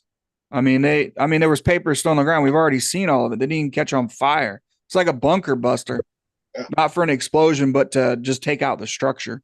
Yeah. That was before we invaded Iraq and Afghanistan. Yeah. They $3 trillion in the hole and they couldn't account for any of that shit. Okay, what we gonna do? We're gonna start a new war and blame it on fucking Al Qaeda. Mm-hmm. Plus the CIA wanted the fucking drugs over there in Afghanistan. Yeah. Well, yeah, the CIA lost their poppy fields when the Taliban came in and cut it all down, so they lost their opiate production. Yep. Fucking Tom Cruise. What was that movie Tom Cruise played in where he was moving cocaine for the CIA? Oh, American Made. That's what it was. American Made. American Made, yeah. Yeah. But that was down from South America, too. I mean, but you know what I'm saying? Like the CIA has been moving drugs around the world for fucking ever. Well, that's starting Vietnam with Air America. Right there. Because they want that heroin trade in Vietnam. Yeah. The question then too is, what did the Saudi Arabia and all of them get for $10 trillion investment? Oh no. Look. It's a $10 trillion investment into the US from those guys. Qatar, Saudi Arabia, I think UAE's in on it, and somebody else. And if we remember, Saudi Arabia was part of the propaganda during September 11th. They were because of Biden, or not Biden, but Osama bin Laden was Saudi. I bet it was funded by USAID. How many of you think it was USAID that funded all that bullshit? I wouldn't be surprised if USAID did it. So we were. So the gist of it is, we were paying our enemies to fucking move against us and fucking hurt us to make more people be manipulated to go protect the country. That wasn't that wasn't the Saudis that did that. That was our own fucking people that did that. I know. That's what I'm saying. They used them to do it ourselves because the real source was the American fucking CIA. Yeah. Well, my thing is Superbad just uncovered not too long ago, a couple months ago, that we were still funding Al Qaeda and Taliban and all these other fucking terrorist organizations. I mean, millions and millions and millions, billions of dollars going to them. Yeah, there was a guy that was on Capitol Hill congressional hearing, and he was going over all the terrorist group, Al-Shabaab, and some of them I never even fucking heard of, and he was just rattling them off. And it came from USAID. Yeah, well, not just USAID. There's so many different fundings, like funnels right now, and that's the thing is, with a lot of these, and I wouldn't be surprised if Social Security wasn't involved in money being sent overseas, money from Social Security, like fraudulent Social Security, because there's so much money going to these terrorist organizations that with Elon and all these guys that are uncovering all this shit, that's why it's pissing off these fucking Democrats, because they're afraid that if we dig too deep, they'll end up in fucking prison for life. Well, it's not even the Democrats. It's Republicans too, man. Well, that too, but the Democrats are the ones really pushing for these, like when the USAID and all them, they were the ones that are trying to stop that from happening. Yeah. And, well, the Social Security's been getting fucked for years since Jimmy Carter took it out of the fucking trust and all that bullshit and started letting these fucking immigrants fucking happen. What they never paid into. That started back in the fucking 70s. Did you see, speaking of that, did you see the lady that had deportation orders 20 years ago and has to pay like something like $1 million in fines? And she can't speak English. She's been here for 20 years and can't speak English. When she was talking to the news guy, she was speaking in Spanish.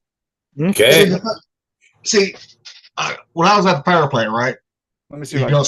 Certain company was on outage. They bring in these fucking Mexicans, right? They're like, well, they don't speak English. I said, bullshit. Them motherfuckers do. You just gotta know how to talk to the motherfuckers. I got the motherfuckers speak English. It was broken. Huh? Oh, you know the old joke. What do they say? Oh, geez, what is the joke? How is talking to a foreigner like playing pool? The harder you hit it, the more English you get out of it. Yep.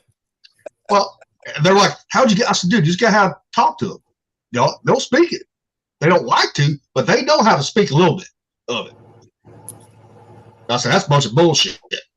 I said, everywhere I was in fucking Mexico, those motherfuckers knew exactly what we was telling. Exactly. Yeah.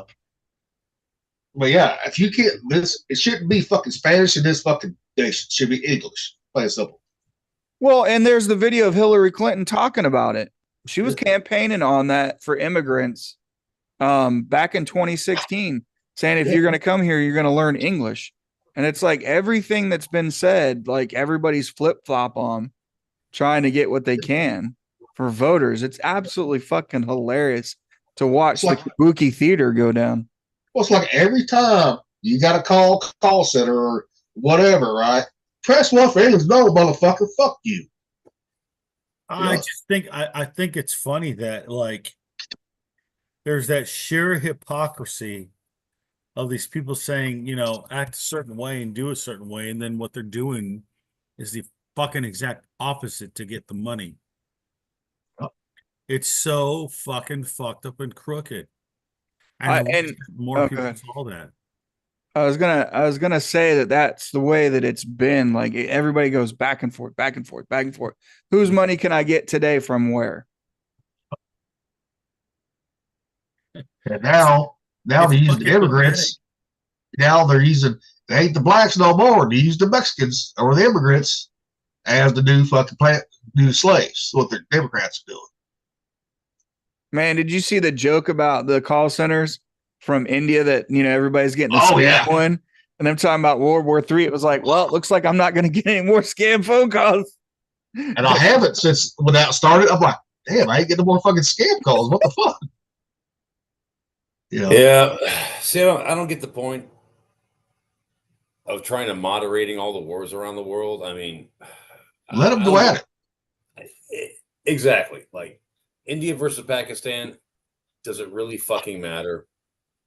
Let them do their thing. Let them handle their business. It's not our business. Exactly. Same thing with Israel and Gaza. Like, I don't give a shit. I mean, I may be in the minority here, okay, but no, I'm with you on that. We'll just let the fucking Israel's fucked up the Palestinians because the Palestinians, they're the one that fucking attacked them. Fucking okay, fair game, motherfucker. Well, and the Israelites haven't exactly been treating the Palestinians well either. Like, if I look at it this way. Okay, that's true. That's true though. Okay, if I go to Israel and I stand in the middle of the street and I say Christ is king, they're going to throw stones at me. If I go to Palestine and I say Christ is king, they're going to throw stones at me. Yeah. So they can fucking kill each other for all I care. I don't really give a shit. Yeah. I don't have a dog in this fight. I've always said let the goat humpers fight it out. And then if they want to take us on, we'll sit back and take on the fucking win. Okay, motherfucker. Now we're going to annihilate you, motherfuckers. But I don't think they actually have that kind of horsepower. I mean, no, they don't. I'm in agreement with what you guys were saying earlier. I think a lot of it was funded by us for political reasons. Yeah. As long as nobody in that region was ever a problem until after 1948. Yep. Yes, we had to deal with the Barbary pirates when we first became a country. I get that. Okay. They use that as the anti-Islam talking point. Yep.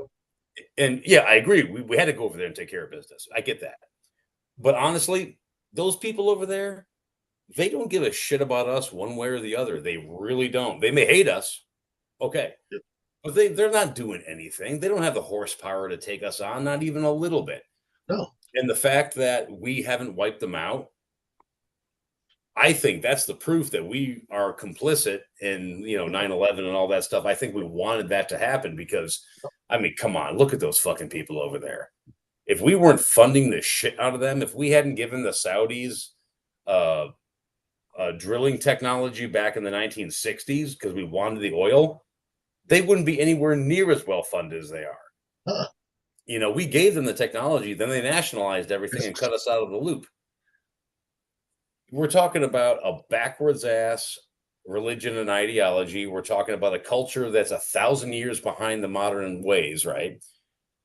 You trying to tell me that even 1950s America couldn't tidy these fuckers up in a heartbeat? Of course they could. And we could do it double quick right now. I kind of disagree. I mean, was over there. So I was over there, and the technology that they have is actually it's pretty advanced. And it's not so much their technology, it's their tactics. I mean, I was actually talking with regards to them taking the fight to us over here. Well, on their own soil, I have no doubt their technology would make them, fairly formidable. I wasn't arguing that point. I mean, even right now, look at Iran. They could have nuclear capabilities right now, and all it takes is they have the payload. They might not have the delivery system, but they have ballistic missiles right now, and that's all it takes is to destabilize. Not necessarily hit us. You don't have to hit us to hurt us. You have to hit everybody else around us. So in our allies. So you take out Europe, you take out Australia, you take out a bunch of fucking places that support us and help us, and that cripples us right there.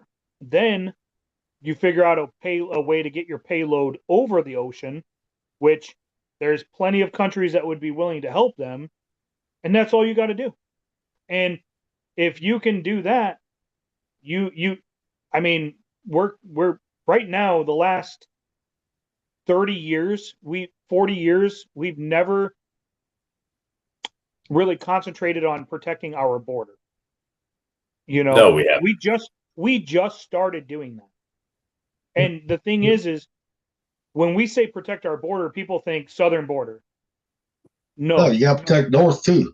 Well, not just north, the east and west border too. Yeah, because just because there's an ocean doesn't mean you can't get attacked from that point. Those points, and that's where we are way behind. China right now with their hypersonics and everything that they've got, all it takes is a backdoor deal with Iran, and we're fucked. Like, granted, the Navy, we can take out some shit, but there's always a percentage, right? There's always a plus or minus on anything that we do. So if enough can get fired, we're not going to get them all. It's going to hurt. It's going to hurt.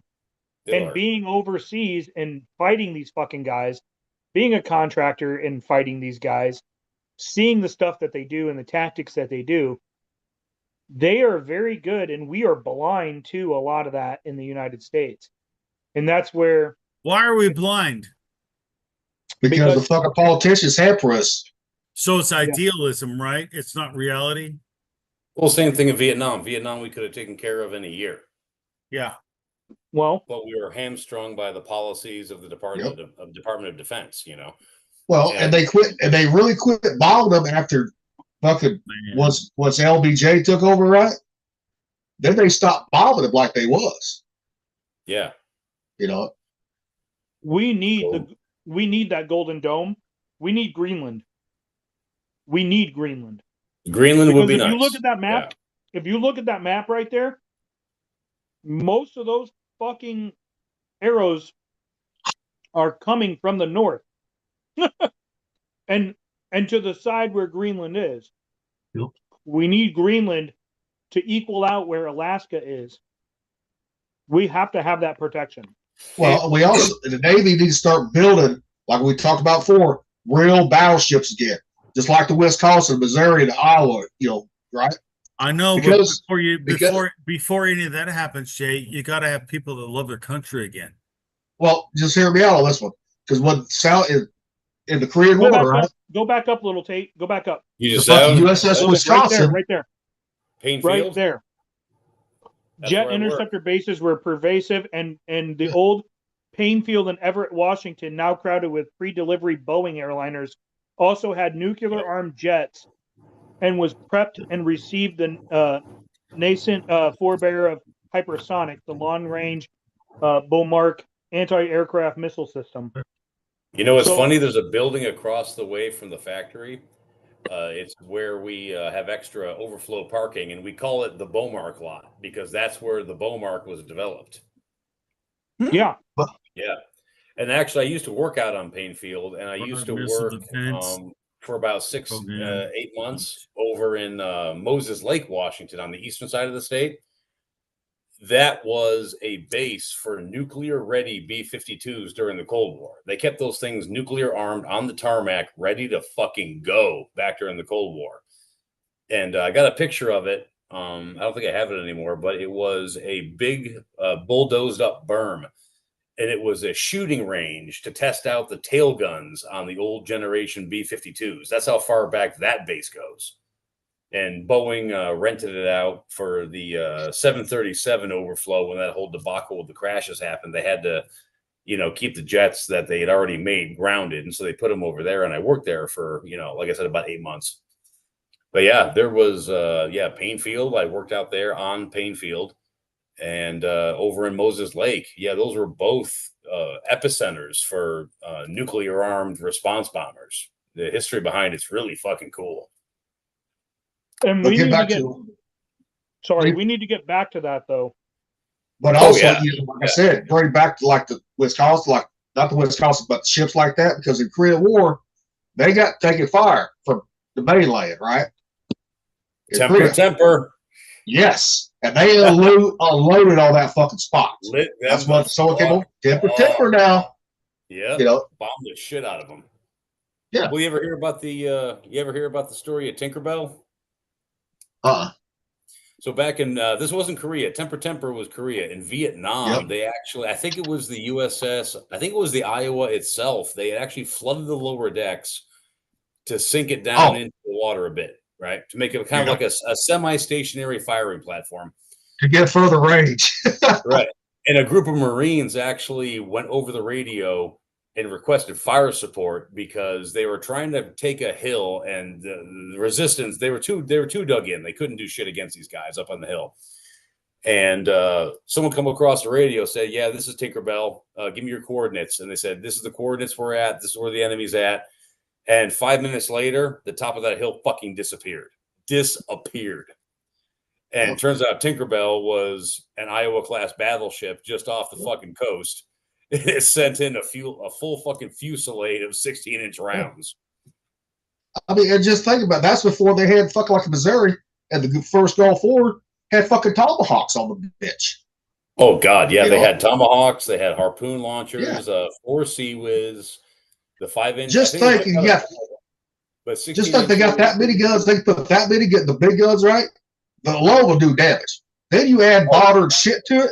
Fuck, that motherfucker will be. They had the 5-inch 38s. They had Tomahawk. They had Harpoon. They had Sea Whiz. Sea Sparrow. And what? Mark 46 torpedoes? Was it 46? Yeah, because you're on, I think, 48 now. Oh, 48. Okay, yeah. And they had a 18-inch armor belt at the waterline. I mean, Iowas are fucking untouchable, except for maybe a sunburn missile could, take one out. That's just technology. It is what it is. But aside from something like that, dude, well, like what Gilly's talking about, you introduce a modern day 1,100-foot long battleship. 16-inch, up to 5-inch guns. You got to have the 16-inch guns. Got to have them. Fuck that. 18-inch. You got to match. That's what like the Japanese had. Japanese had 18 inches on those. The Musashi. Yes, you have to match it. Fuck it, go 22, goddammit. Modern materials, modern metallurgy. Dear Lord, it would take an act of God to sink that thing. Tungsten tip 22-inch. Fuck it. Hey, the more the merrier, dude. I'm all about fucking shells that weigh as much as a Tahoe. Let's do it. It's always about size. I wanna kind of throw in what Rocky said about who's gonna be there to do it. And in this article, it kind of talks about what Rocky's talking about. The FBI agents that were terrorizing January 6th families. This dude was a 22-year veteran. Fucking medals, Purple Heart, Navy Combination Medal, Valor, Navy Marine Corps, whatever. All the things. Yeah, this guy was legit, and they fucking raided him with his child and his wife, and now they're trying to sue to keep their fucking identity safe. And this is all the FBI raiding it. So you get these stories that go out, and again, men defending, the country. They're like, dude, I spent 22 years of my life, and I went and, did my constitutional right to protest, and now you fucking raided my house and threw me in jail without due process? Fuck out of here. Talking about the FBI, we can talk about Comey. Oh, yeah. Oh, yeah. His little 86-47. Oh, they already let him go. Oh, I came across this, blah, blah, blah. Bullshit, motherfucker. Yeah, the Secret Service already questioned him. They already let him go. Oh, they let him go, but there's still the investigation and everything, and heads could roll on it. His could. You never know. He could end up in jail. Yeah. Good. You never know. You'll still have people willing to defend the country. It just won't be. It'll be kids like us, grew up in the Midwest, out in the fucking rural areas. Those are the ones going to defend the country. That's what I've been trying to tell you guys the whole time. I said, dude, if men have nothing to live or fight for, what the fuck is your country going to do when it's fucking threatened really bad? Yeah. The old vets will keep it. They'll keep it on lockdown. The old vets will do what they can, but they're old. Yeah. Just because we're fucking old doesn't mean we still can't do shit now. No. What I'm saying is, look, as badass as everybody is, that I'm saying a 78-year-old motherfucker that was in the Navy, the Marine Corps, the Army, the Air Force, he's still a badass motherfucker, right? Speaking of that, I saved that one for this. This is great. But you know, like there's gonna come a point where there's guys that are way younger than us that they know everything that everyone thinks, and they're gonna be like, why am I gonna protect a country that hates me? Why am I gonna protect the society that thinks I'm bad because I'm a dude? It's all going to fall on River's generation.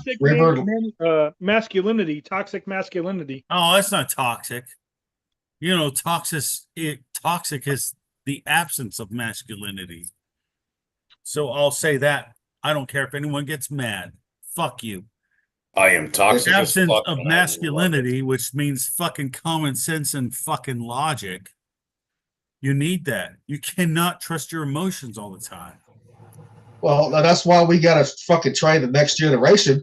Like, for this, for example, right? Huh? River loves American flag. I instilled that pride into him. You know, someone in his class goes one time, well, I don't like the American flag. River goes, you touch my flag, I'm going to fucking bust your ass on it. And that's what you got to be teaching these fucking kids right there. Don't fuck with my flag. Oh, I remember this. Yeah. What happened when U.S. Army Rangers fought a street gang? Nice. Yeah. Back in 1989. This is a good documentary. He kind of rehashes it, goes back through it. But I just, you know, we're talking old vets. You know, they weren't old vets. The guys, he's like, they were active duty. No, they were out. They were retired, but he invited 15 of them through a barbecue, and he's like, let's go to town, bro. Yeah. Y'all ever see the movie Nobody?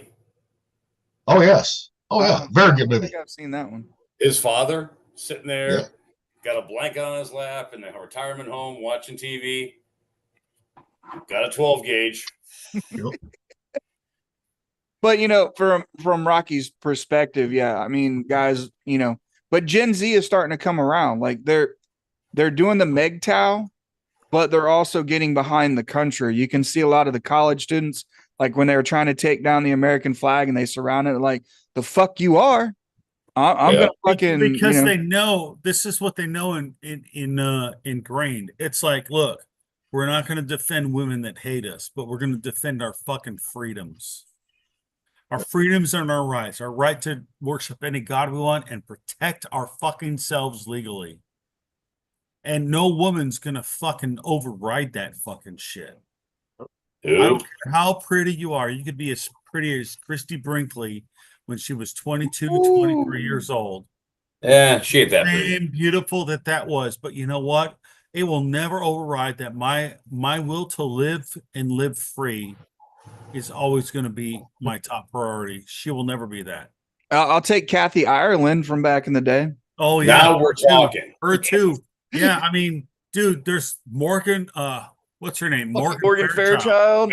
Oh, my goodness. Her eyes, dude. Her eyes, the ice blue. Dude, she's Cindy Crawford. Come on, way prettier than Kristen Brinkley, dude.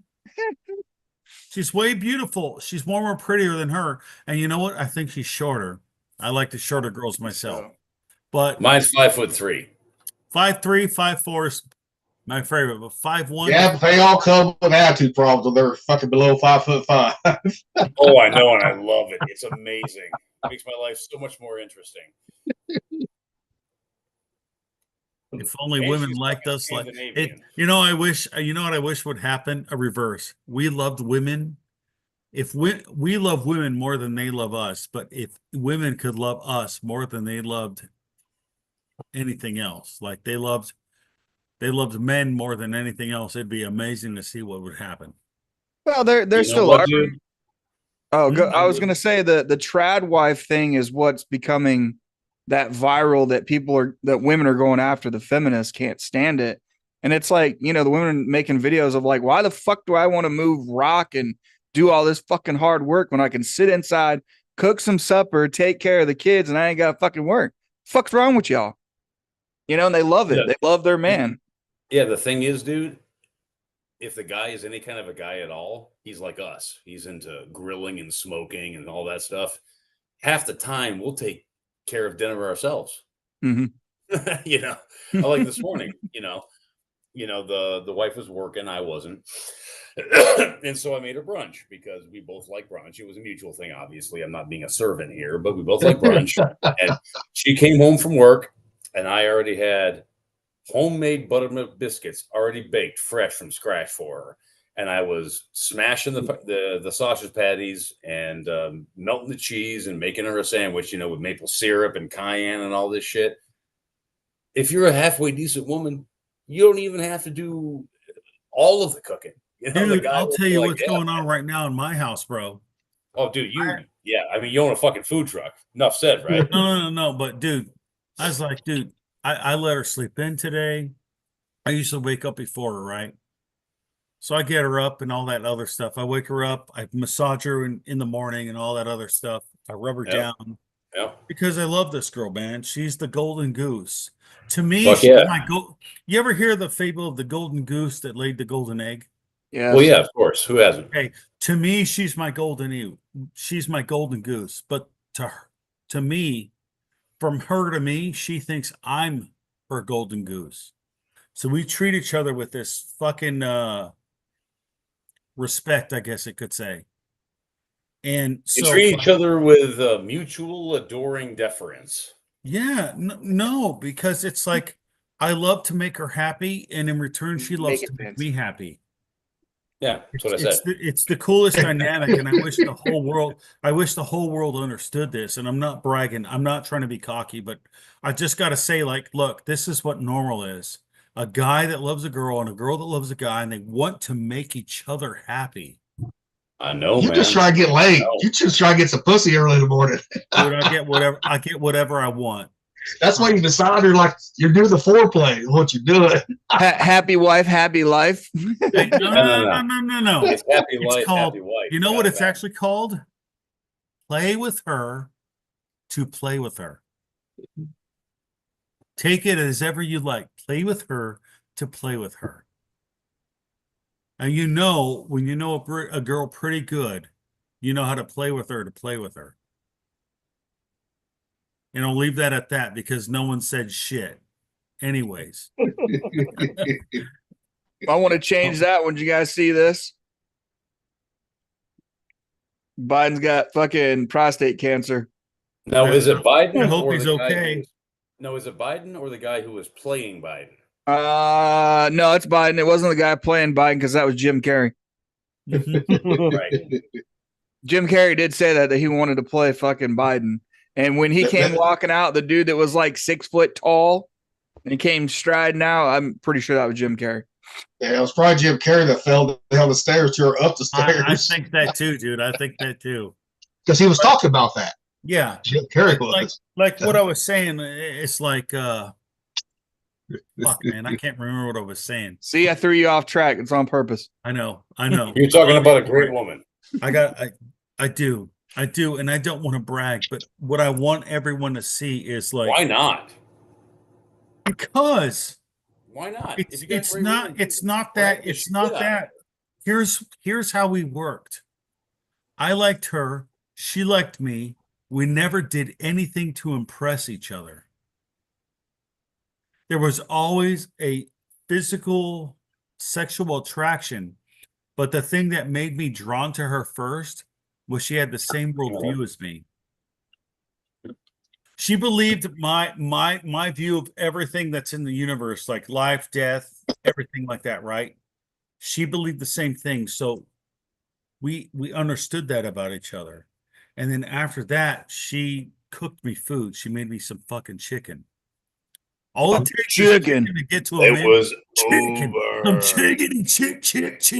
Some chicken to make her to make me like, oh my God, she's great. I ate her chicken. It was fucking burned as fuck.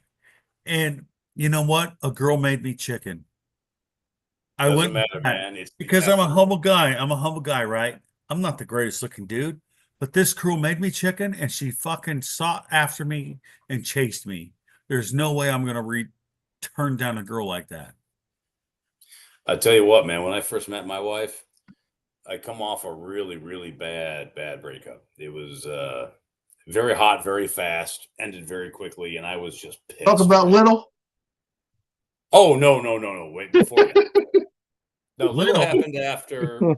Little? Who's Little? We'll talk about that later. MS Little. But I don't remember. I remember the name Little. I just don't remember what that person looked like. She had the biggest titties on the boat. And you were Yeah, she dating her? You were dating her? yeah. Good for you, motherfucker. And yes, it was everything you ever imagined. Dude, boobs are awesome. I know, right? You know what I call them because of the movie fucking what's that movie? Encino Man? Gazungas. Gazongas. Gazungas. Dude, gazungas are the but you know what, though? perfect word for that because it's like we love them. Gazungas. But you know what, though? I dumped her Why? because my wife came back. Well, there you go, dude. Well, I mean, she wasn't my wife at the time. We were just dating, and we broke up. You know, I didn't want to. She did. It was one of those. She was a teenager at the time. You know how teenagers are, right? So her and I were broke up, and me and Little started dating and all that stuff, and everything was actually going pretty fucking well. Like everything was great. And then Charlene came back. Little, what year? 2000 or 1998? 1990. Let's see, I got married 99. I was gonna say it would have been 99 or 2000. And Yeah, it was what was 19. her rate? She MS. was an MSSN, I think. Yeah, Well, let me see if I can actually find this person on there. because I think Oh. she moved in. She moved in with me after she broke up with you. Yeah. Yep. But the whole point being though is, well, fuck. I was talking to Rocky about this. I don't even remember what my original point was. This kind of got derailed. You were going through a bad breakup was where you stopped off at. Yeah. Yeah, I went through a bad breakup, and I said to myself, you know what, no more women. I'm just going to do the dude thing, hang out, do martial arts, smoke, drink, do all the guy shit, right? And if a You girl know, if happens you to like, come along- you know, if you like women, you can't do that. but I did. Women And are just so- too beautiful. And so we met. And when we met, she was trying to beat the shit out of her ex-boyfriend at a Denny's. Should have And been the my buddy Waffle had- House. And my buddy had to take her outside to keep her from getting arrested, and she was screaming at him and beating on his chest. I thought the whole thing was hilarious, right? And like 4 days later, we're there because we like to go out to Denny's after work, draw, drink coffee, smoke, you know, do the whole thing. And she walked in, and we invited her to sit down, and I got her number, and she was fucking mesmerizing, you know. And she said, you know, I'll give you my number, but you know, I'm going on a camping trip with my parents this weekend, so I won't be back until like Monday. I'm like, well, okay, well, this sounds like a brush off, right? And so I called her on Sunday just to see if it was bullshit or not. And she answered, and she's like, yeah, we got in a day early. What's going on? I'm like, oh, fuck. I'm scared now. She responded, and I have no idea what to do now. So, you know, I, asked her to go to a movie and all that stuff, and it was yes. And then, you know, it all kind of went from there. But, you know, she was so fantastic that per my previous experience with women, I didn't want to fuck it up. We said we loved each other after 2 weeks. We were talking about marriage after 3 weeks. I'm not even joking. We were. But I waited 2 months before I would do anything carnal because with a woman like her, I had to know. I had to know. I couldn't just jump in with my dick. Like it was too fucking important. Way too important. And so it wasn't until we were together for 2 months. I'd met most of her family. I'd met all of her friends, and I'd hung out with her quite a lot before we kind of broke that seal. You know, and going back to what Rocky is saying, you know, when it comes to that moment, that person, you can't fuck around, you know. You got to do it right. Of course, you're never going to know if you do it right until years later. Well, here we are 25 and a half years later. Mm-hmm. Exactly. I think I did okay. But yeah, no, what I'm saying, Rock, is you're completely fucking correct. You're absolutely correct. The way you approach the whole thing and the way you talk about your wife, yeah, Yeah, I can definitely identify with that. Like I don't want to brag, but it's like, no, motherfucker, quit being a fucking moron. Brag. Man, you're making Thumper fucking sad over there. Look at his face, man. What I'm trying to say is like, dude, Heidi and I discussed this, and I'm like, it's amazing that the second I saw her, I was immediately sexually attracted to her, and I thought she was beautiful, right? Of course, I'll do this, right? Of course, a guy knows the second he sees a girl, he's going to do that, right, with her, right? He would do it with her if she'd let him. Yeah, but of course, I knew that from the second I met her, but I waited for all these different fucking goalposts or whatever you say, and it worked out great because I just didn't want this. I wanted something that was more in here, in the heart. Look, I know it says out fucking standing, and out fucking standing is a great military term, and look it up, you motherfuckers that are watching, if you don't know what it means. It's the fucking greatest term in the world, besides FUBAR. Anyways. When you're an E2 and an E7 says out fucking standing, that shit makes your day. I know, but anyways. Yeah. You got to understand this. People, you got to understand this. You got to like the person you're with besides wanting to hump their fucking ass and pussy and ass or whatever. Oh, God, whatever. That's going to be a fucking nerd thing right there. Anyways. Hey, Thumper. Guess who's a Cubs fan now? Who? You? Your favorite? No, hell no. Your favorite actor. Oh, no. Oh, fuck. Oh, my God. Oh, God. Really? What a fucking There's the whole cast, huh? Yeah, so, motherfucker. You got him. We got John Gruden as a Cardinals fan. That's funny. Oh. I just see that. I was like, this is fucking perfect right here. Yeah, he's a liberal motherfucker, too. Well, let's look at Chicago. A bunch of liberals. Yeah. God, I just read that article about Brandon Johnson for Chicago that he only hires black people because they're more generous than white people. I'm like, God damn, you can't leave racism alone. Yep. Jesus. Yep. Chicago, fucking what? Is there like fucking 5 people shot every fucking weekend? Or at least 10 like every weekend? Every 20 minutes. Yeah. Jesus. They have one of the strictest gun laws. And like me, as I literally live 3 minutes across the river from them, I can constitutional carry here, but the minute I cross the river, I'm a felony. Yep. Yeah, because you got to have it over. As soon as you get to Illinois, you got to have the ammo separate and the gun separate. Yeah, we were just talking about that last night. Well, and I can't have a FOID card either because I'm not a resident. Yep. So that's why. Oh, go ahead. Sorry. It's ridiculous. I can't own a gun. I can't register a gun, and I can't request to carry a gun in Illinois because of the way their laws are. But in Iowa, they just lowered the law. You can, as a 18-year-old, you can buy and carry a pistol with you. You can carry a gun in Iowa at 18, anywhere, open or concealed, without a permit. You don't have to go through a class or anything. If you're 18, you can walk around with an M16 or an M4 or a shotgun or a pistol. You can open carry or conceal it, and you're within your legal rights.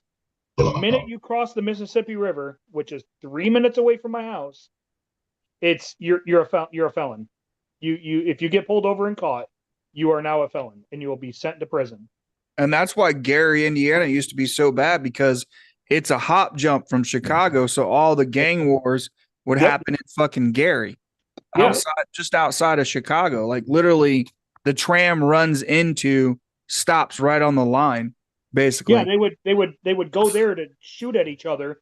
Mm-hmm. So that way, if they got caught, they at least didn't get a gun charge as far as that goes. Yeah, then they jump right back across state lines. Yep, and they would throw their fucking gun in the lake. Yep, right out there, and it was a heavy industrial area too. A lot of metal working was going on out there, so you got smelters and all kinds of shit you can throw over there. Yep, that's why I love Iowa, because you can carry, and they just lowered the legal age down to 18. Because my governor's like, if you can go to fucking war at 18, you can fucking carry a gun at 18. That's Jesse Ventura shit, like drinking and stuff. Well, technically, you could rifles anyway, just not pistols in Iowa, just like right. But you couldn't carry it. You couldn't legally carry it in town. See, Iowa, it's weird because so before they came out with constitutional carry, you had to have a permit to carry. You could open or conceal. Yeah. But the state constitution actually stated no matter what, you could always carry a gun with you as long as you weren't in city limits. So if you lived on a farm, you could carry a gun at any age, doesn't matter where and when. But the minute you came into the city, you had to have the permit back in the day. Now, they did away with the permit, and it was 21 for a pistol or a rifle to carry. Now it's 18, and it doesn't specify pistol or rifle. It just says at the age of 18, you can carry a weapon, open or concealed. So you can carry a fucking samurai sword, a 12 gauge, a fucking M16, a pistol. It doesn't fucking matter. As if it's a weapon and it's a legal weapon, you can carry it. And the great thing about Iowa is they had a factory, foundry bill that they passed for hearing protection inside factories and stuff. But it also included suppressors for firearms. So now in Iowa, you can carry a weapon with a suppressor on it, open or concealed, because of the hearing conservation law that they passed a couple years ago. Fucking hilarious, man, hiding stuff in bills. That's why, like, the big beautiful bill didn't pass for, tax cuts, because they were hiding shit in there like that. Like, it's awesome, though. Not suppressors, but, other shit that wasn't supposed to be there. Like, did you guys ever see the movie Air America? Yeah. Guy in the golf Eddie course. Glover and them. Yeah, he was hitting lizards with a suppressed 9mm. Like, hey, if I want to shoot lizards on my golf course, don't mean I have to keep my neighbors up doing it. Right? Yeah, we can have suppressors here in Iowa. They're legal. Like, they put it in a bill for factories for hearing conservation, and it included suppressors. So, yeah, I mean, we have to. That's what I don't get about America sometimes. Like in Europe, like especially Scandinavia. You're actually in some places not allowed to hunt without a suppressor because nobody wants to fucking hear that. Like liberal ass Europe is like really cool with suppressors, but America is like, no, that's an assassin thing. They're getting fucked up though, man, up there. The Scandinavian countries with all the immigration they've done, they're reforming. I know, but that's not the part of it that I'm talking about. I know, but I see what you're saying. Yeah, you would think out of all the countries, America would be like, yeah, here's your bump stocks and your suppressors, one for everybody, Oh, a thumper? What? Got a little something in your teeth there. Oh.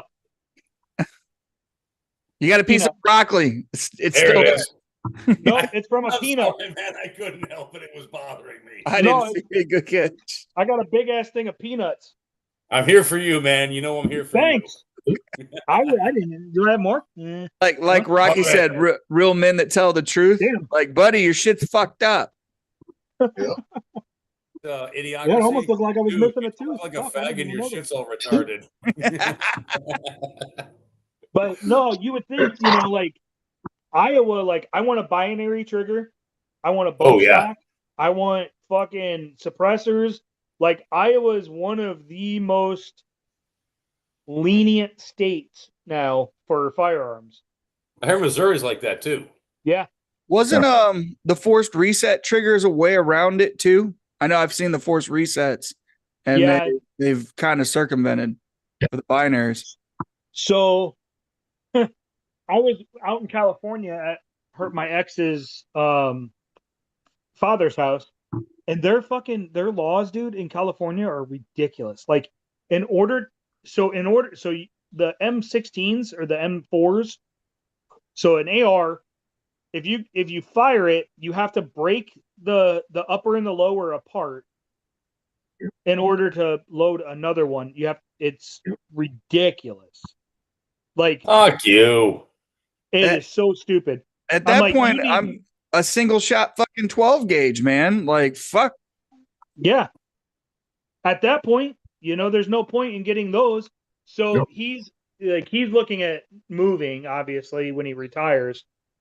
And he's looking at other states that are a lot more lenient, like Iowa and stuff. But he wants more tropical, like, weather. But I'm like, safari rifle, dude. Fuck. Yeah. See, I was looking at Missouri, believe it or not. Gilly, you love this because I have a switchblade, right? I've always wanted a switchblade. Would you believe that in my state, it's actually illegal to fucking possess it? Not to carry it. It's illegal to possess it. Yeah. To which I respond, go fuck yourself, right? Yep. Oh, and so I looked up different state laws regarding knives. Missouri doesn't give a fuck. And you got bowling right here too. So yeah. I found Virginia, like the OTFs, because some of them are talking about them being switchblades too. In Virginia, it's not defined. It's like just there, so you don't know if it's illegal or legal to carry one. I keep one. I'm gonna have an OTF with me every time as an everyday carry. That motherfucker never leaves my pocket. I love my switchblade. It's like, why would you not want to carry a switchblade? Yeah, I just carry a gun everywhere. I don't give a fuck. Yeah, well, you gotta can. You gotta have the gun and the knife. Yeah. See, we can even have brass knuckles. They're legal here in Missouri. Brass knuckles are. Oh, yeah. Brass knuckles are like almost outlawed everywhere. Well, why shouldn't they? Why shouldn't they be legal? I mean, I can do the same thing with a fucking roll of quarters. Yep. Right. Well, let's say you're. And roll of quarters won't break your fucking knuckles. Or if you vape. Let's say you're sleight of frame, I used to vape and my big ass vape. Put that in my fucking hand. Hit somebody with it. One bit. Yeah, you're going down. Right. Like, who fucking cares? Like, if you're a guy, right, and you're not exactly a physical specimen, right? You take care of yourself, you do the best you can, but the fact is you were born 5'3", 110 pounds, right? It's a fucking shitty lot to be fucking lumped into, right? But it is what it is. Hey, don't be hitting those fucking short motherfuckers now. Well, why shouldn't a person like that be able to carry brass knuckles? In case he gets into an altercation, the dude could use a little bit of help, right? Yep. A little bit of mechanical advantage. Yep. Yeah, exactly. Well, and a person like, let's say a person my size, okay, I'm 5'11.5". Okay, I'm about 220 pounds. If I land a good shot on you, there's a fucking really good chance you're getting hospitalized. Brass knuckles aren't going to make that big of a difference if I decide to hit you, or if Gilly decides to hit you. Like, you know what I'm talking about? Like, any of us here, if we decide to hit you, the knuckles ain't going to make that big of a difference, right? You're getting fucked up either way. So why are they illegal? Thinking of that, I got one that goes with that one, kind of, in a way. So it's like them trying to go after the hardened plastic gloves, like you guys were getting Thumper, like everybody was getting issued. Yeah, they were talking about fucking them they were too strong, and you had like two, basically carrying fucking gloves around to fucking knock people out with. Yeah, I had gloves over in Iraq. The knuckle part was hard plastic, but they were weighted inside. Mm-hmm. Nice. So it wasn't just my knuckles underneath the hard plastic. There was like a metal in there. So it was a blackjack, basically. So like I could use them just like anything else. I could fire my weapon. I could feel the trigger perfectly on my finger, all that. But if I had to hit a window in or a face or whatever, it was all weighted. So they were nice, dude. They were not cheap gloves. And I fucking could you send us on our group text? Could you send a link for those? Do you know where to get them? Yeah. I don't even know if they have them anymore. Oh. I let me see. Let me check Amazon because you get anything on Amazon. That sounds something I'd like to have in my back pocket. So to speak. Mine got fucked up on deployment. So they got used a lot. All right, share what you got, Gilly. Yeah. Well, I was gonna say that frick the fuck is with that? God damn it, I closed it out. Son of a bitch.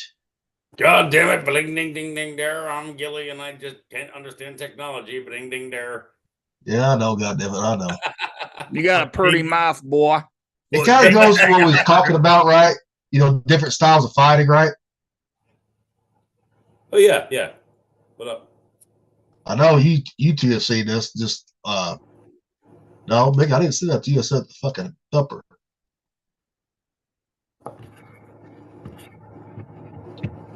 All right, here. I'm gonna play this without sound, so.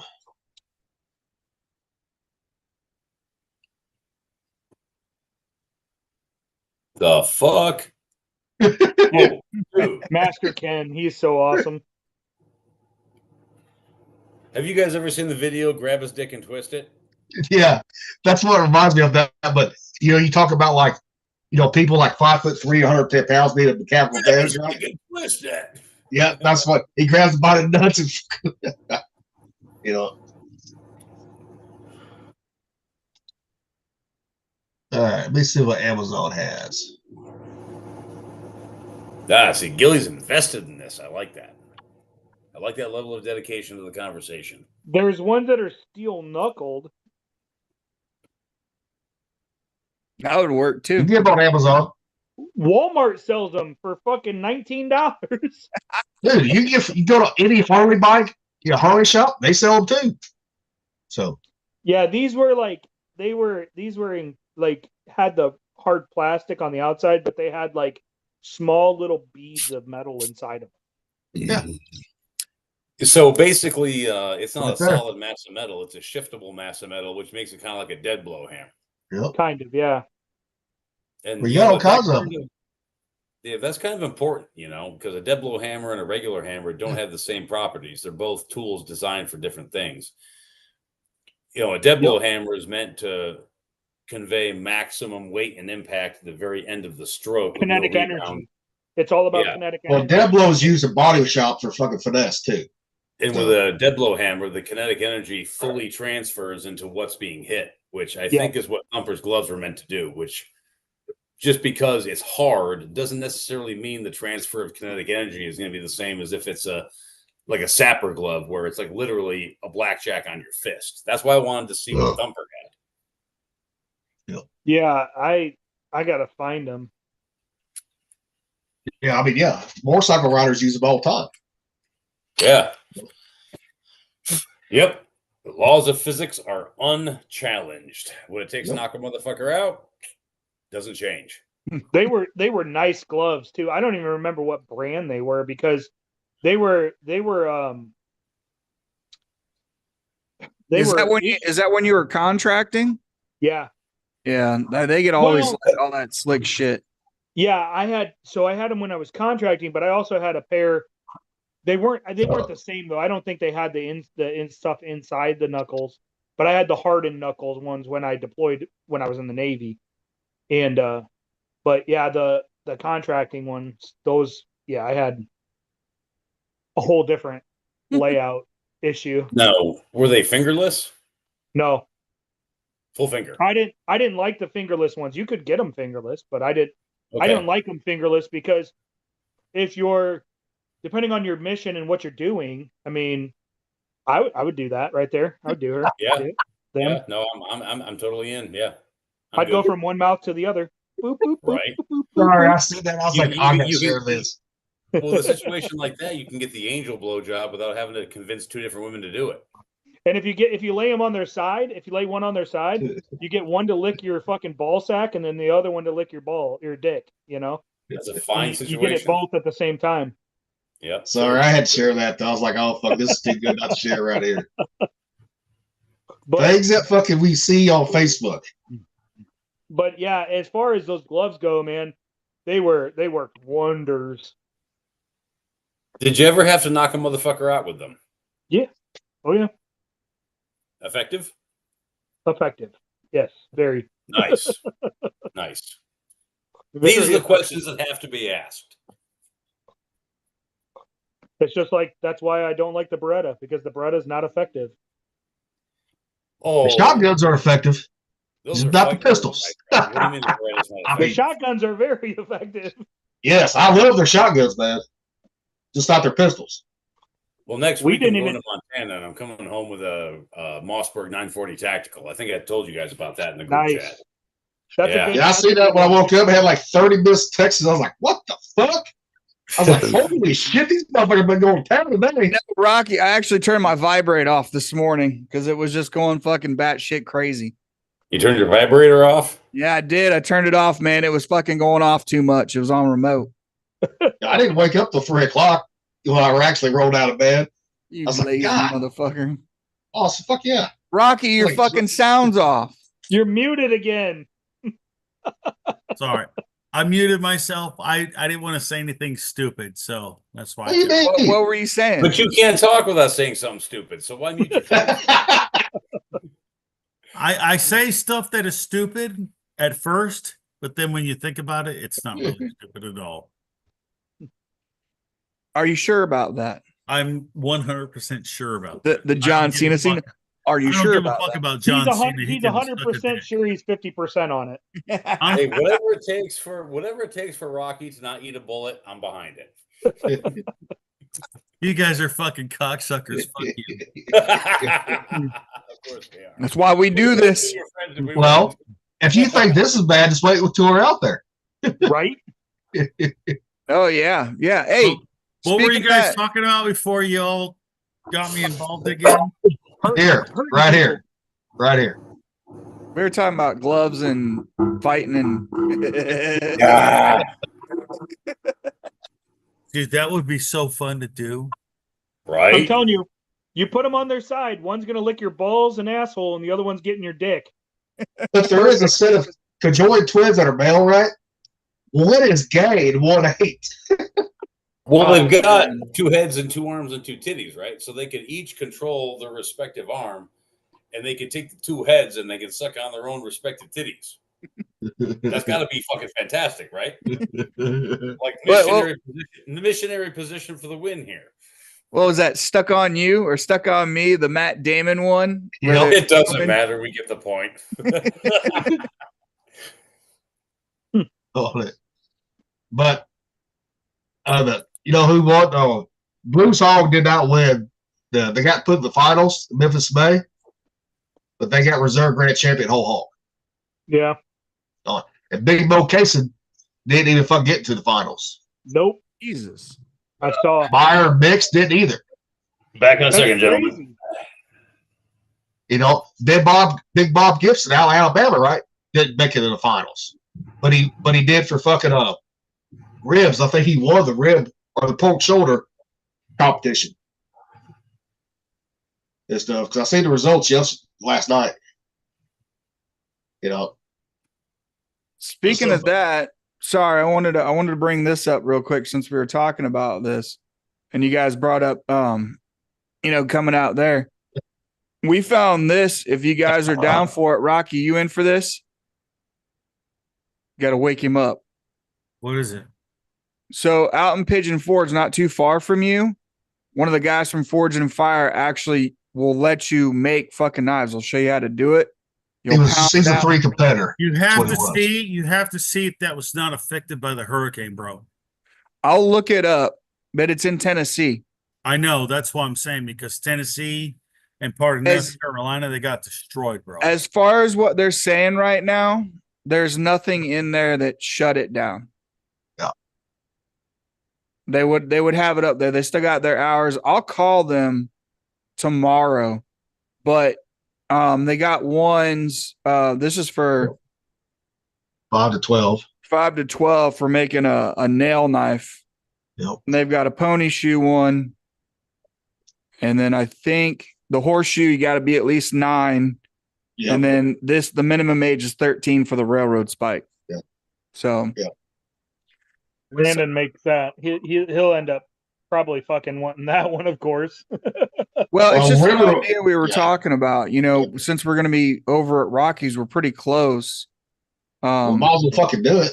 Yeah. You know?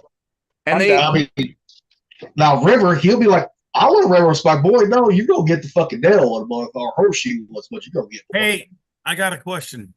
Did we get any episodes on Spotify? No, we haven't worked on it yet. I haven't really worked on it. Okay, because I told my son about it and his friends were looking for it. It's not on there yet. So, I mean, Okay. it said it went up, but the way ain't fair still. So, I haven't really fucked with it this week. My son wanted me to read this, so I'm going to read this because he's my son and it's fucking silly and you guys will fucking laugh. Which He one, said- Nate or Andrew? This is for Nate. A man with a hole in his pocket fills his cock all day. Which is why we had the steamers that had the inside pocket, dude. All rub ourselves off of them motherfuckers, dude. I was just like, okay, I gotta find a time to do this, and so I was trying to set it up to make it come out natural because it's so fucking funny, dude. Thank you guys, I appreciate it. Absolutely, appreciate all you. Love you, boys. I actually got an idea of the smoked chicken little tape. Yeah. Instead of using pretzels, I'm gonna start doing like the sweet chili Doritos, like Asian style, and I'm gonna use the laced Funyuns instead of pretzels in the batter or the bread. Dude, I've done fried chicken with Funyun breading. Yep. I was gonna say, I thought Mick said it last time when we were talking about breadings. I mean, I've done that pan fried, right? But I've never tried smoking it like I do my fried chicken now. So I'm gonna see how that turns out. And we talked about doing pork rinds. I think Mick brought that one up, was doing pork rinds too.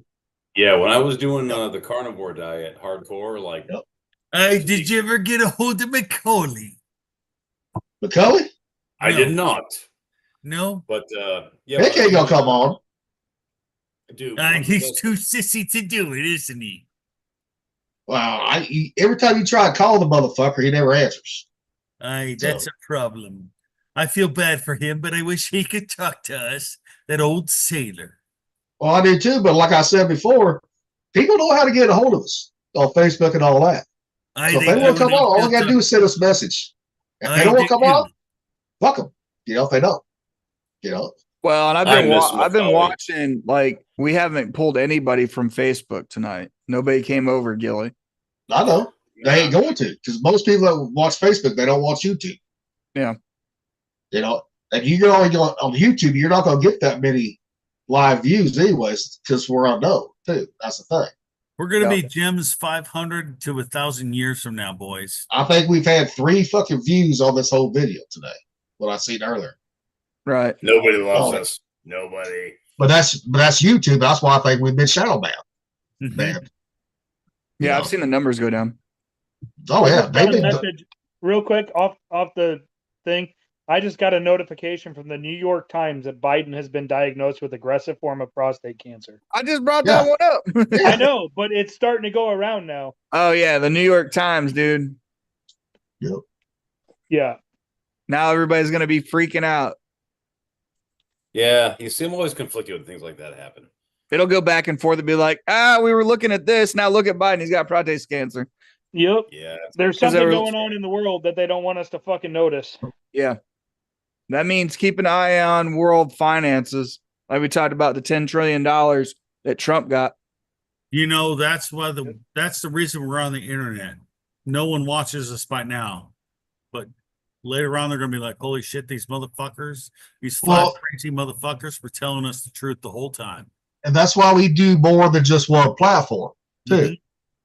Because Facebook online, you're going to get more views, people watching and commenting versus YouTube until we get known on YouTube. Yeah. You know? So I have a question, and just for my own edification. Okay. I'm going to go left to right. Gilly, where did you grow up? Missouri. Rick, Missouri. Lil Tate, where'd you grow up? Florida and Indiana. So basically between Warren, Indiana and DeLand, Florida. Okay. Thumper, where'd you grow up? Davenport, Iowa. Iowa. Rocky, where'd you grow up? Victorville, California. Okay. Interesting. the four of us, Rocky excluded, are from the East Coast / Midwest. Yep. And then we got Rocky, who's from California. Yep. But he lives on the East Coast now. But he lives on the East Coast now, right? Yep. It's kind of funny the way given where we come from, our attitudes on things. Yeah. I think it's interesting. That's all I'm saying. I think it's something that's you know why? Because I'm the complete opposite what everyone think I would be. Yeah, me too. Yeah, and I can't stand the fucking dumb liberal, goddamn fucking retard fucks, libtards. Oh, people ask where where have you lived? I'm Here we go. I lived in New York. I lived in Chicago and Seattle. No, oh, you gotta do it like the Joker.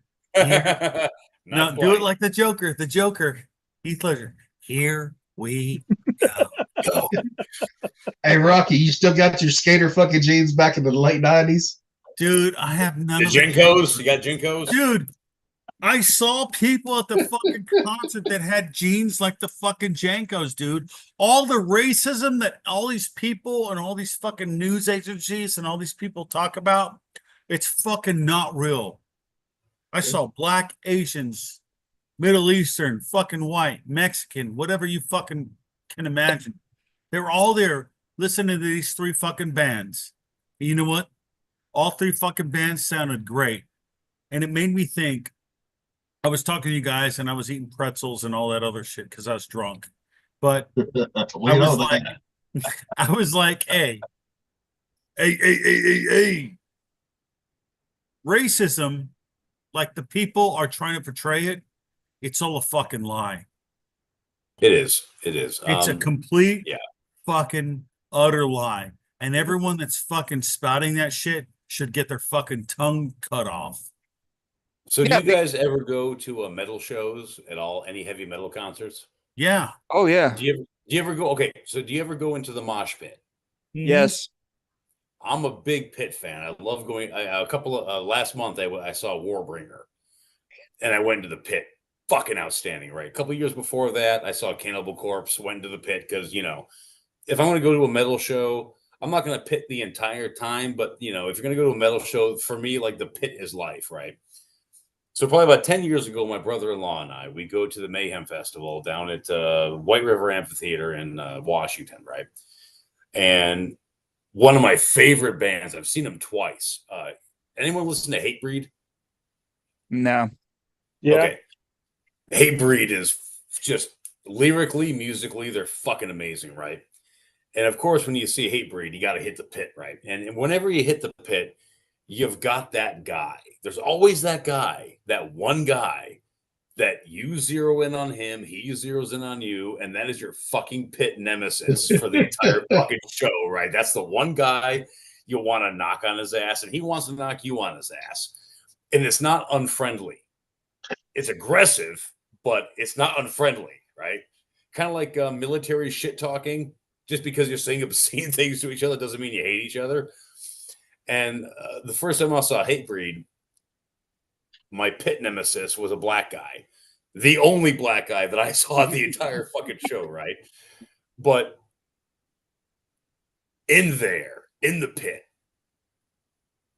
who the fuck cares? I mean, you didn't care about race to begin with, but in the fucking pit, you care about it even less.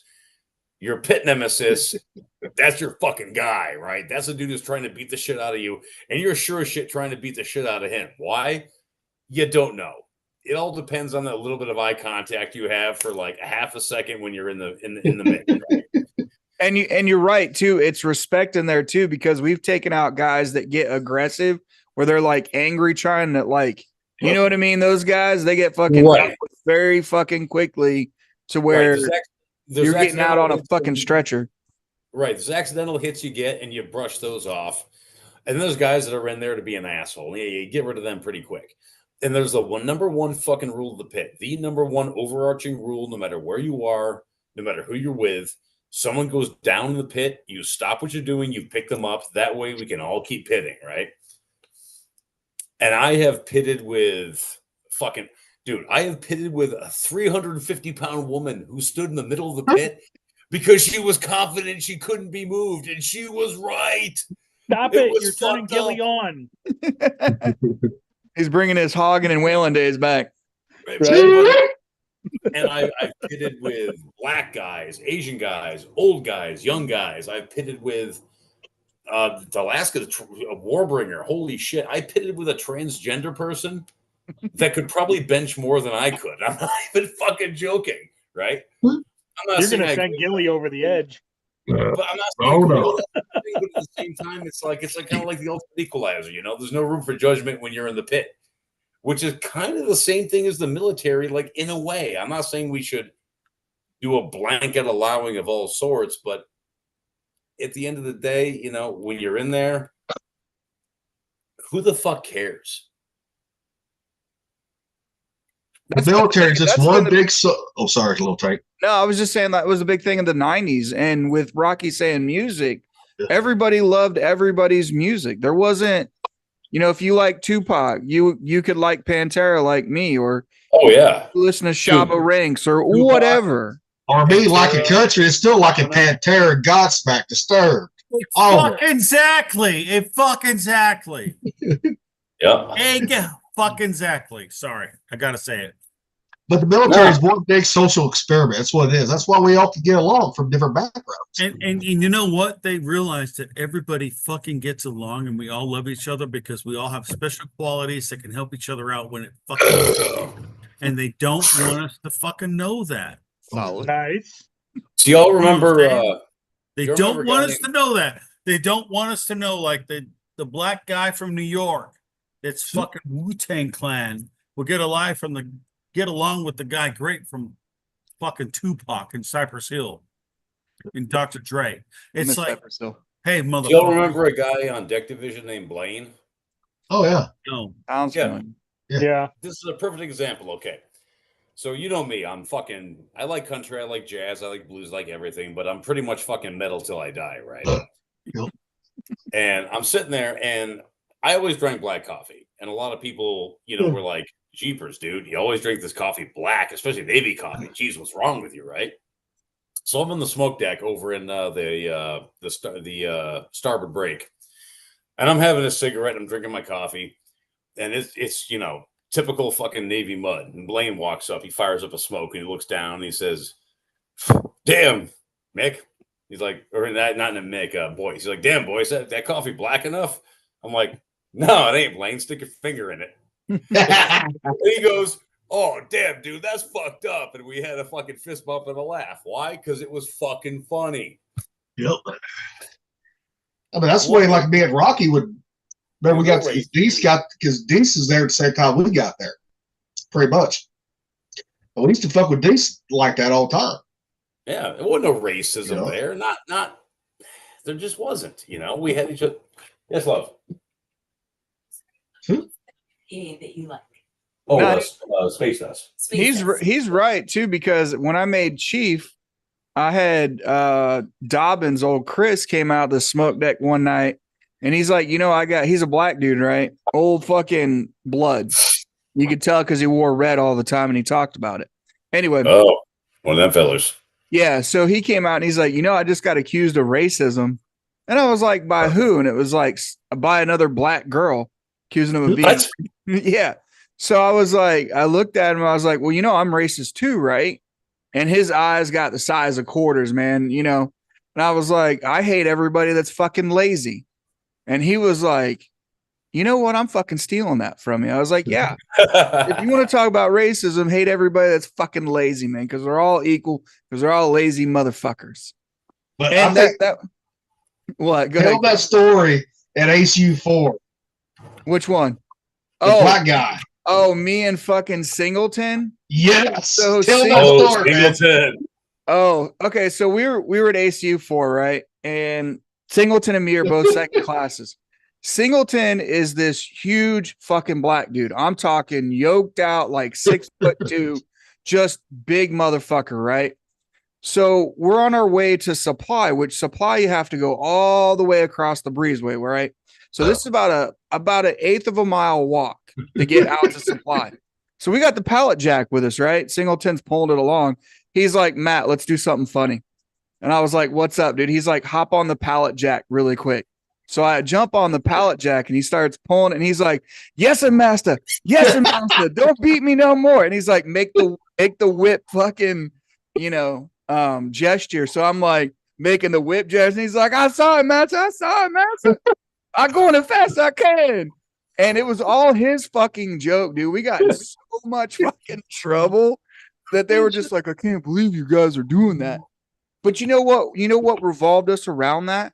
Was that we loved WWE, and every time there was a pay-per-view, we would put money in on it, and he would come to the house with Rodriguez, and we watch fucking pay-per-view WWE, and that's what tied us together, Yeah. Well, the thing is, dude, if you can't joke, if you can't make fun, it's all dead and it's all over. And I'm tired of these fucking twats. This is what really fucking pisses me off. This is what fucking infuriates me. The people that try to police jokes secondhand. Like, you make a racist joke to your ethnic friend and they laugh their ass off, but the Karen in the corner reports you because apparently, this person you made a joke to has internalized racism and he doesn't know that he's actually being hated and blah, blah, blah. And they're completely taking away the agency of these people. Like all the best fucking Asian jokes I know come from my Vietnamese friend. And the thing is, this guy invited me to the first birthday of both of his sons. Now, if you know anything about Vietnamese, the first birthday is an incredibly important thing reserved for family, friends, and family itself only, okay? This motherfucker and I would die for each other. He says horrific white things to me, and I say horrific yellow things to him. It's just kind of how we try, and we respect the fuck out of each other. And again, we would take a bullet for each other. Like, he's brother from another mother, no fucking question, right? But there are people that would look at our banter to each other and report it. And then they would say, this yellow fella, he doesn't know that he's being hated. He doesn't know that he's the recipient of racism, even though it may be cloaked in some sort of benign joke. It's motherfuckers like that need to be fucking hanged. The people that say that, you don't know you're being made fun of, or you don't know you're being marginalized just because you're a fucking minority. That itself is the most racist fucking thing that I can think of, because you're a certain color, a certain culture. You don't know when you're being made fun of. The bigotry of soft, low expectation. How fucking scummy and arrogant can you be? Well, and those are saying people think black people can't be racist, and those motherfuckers are some of them, not all of them, but some of them are the worst racists out there. Okay, the most racist people in the world are the Asians. It's blacks and then Asians. Yes. Asians are the most. They are the title holders. Yeah.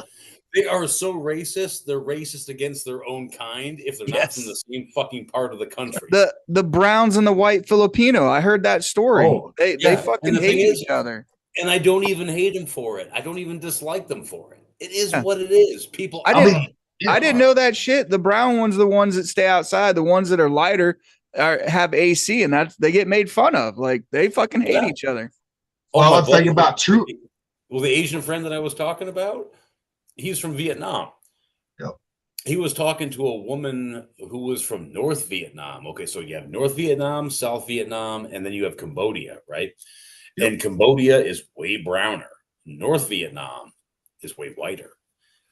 He's from South Vietnam, and he had a woman from North Vietnam tell him, you have the head of a chicken and the ass of a duck, which basically means, you're technically from Vietnam, but you're a darky like the Cambodians. Hey, Gilly, do you want to take over recording? Because I got to log in for class. I had the wrong hour. I thought it was 9 o'clock, not 8 o'clock. Yeah, okay. You're a fucking retard, man. Get the fuck out of here. I know. I'd love to stay because we're on a good conversation on a roll. So, and you always make it better, Tate. While they're figuring that out, a cool thing about Cambodia is if you go there, they have a shooting range. And for $50, I'm gonna pause, Gilly. All right, hold on.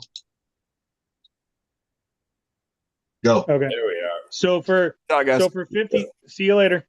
So for $50, you get to throw a grenade. Let me dig him off. I want to dig him off. Oh, he's already. He's gone. All right. He's gone. You gotta be a little quicker, Rocky. Got to be a little quicker. I'm sorry. I wanted to ding him off. I thought it was fucking cool if we do that for him. Well, you know, Mexicans are slow. Another 5 shift member. Well, go ahead and dig him off. He's already left. Go ahead and dig him off. I'm gonna do He'll it. watch this later. Ding him off. Let me do this real quick. This is good practice. I want to do it right, boys. Oh, you matey. Little Tate. Little Tate the Pfeiffer departing. No. There you go. No. Anyways. How did that sound? Did it sound okay, boys? Well, it always does. Was it good? Yeah, it's always good, Rocky. Cool. I just wanted to make sure, man. I wanted to. If it wasn't good, we'd tell you it fucking sucks. If it wasn't, you know that by now. But I want other Pfeiffers, that motherfuckers that were on the Pfeiffers from 1978 or 90 till the last day. Come talk to us, fuckers. You know what? We can probably do that. Actually, I'm on a couple of USS fight groups. They know about it. I'll put it on there. Oh, you did? Yeah, I'll put it on there. Go ahead and put it on there again, dude. I'll let Mick do it this time. If he wants to, go ahead and put it on there, Mick. But we were supposed to have one of the guys that was the fucking play code to come on. Then we had to change dates, and then he never got back with me when he could come back on. He's a play owner, really? Yeah. No shit. Well, y'all remember Teeter, FC Teeter, right? Of course I do, yeah.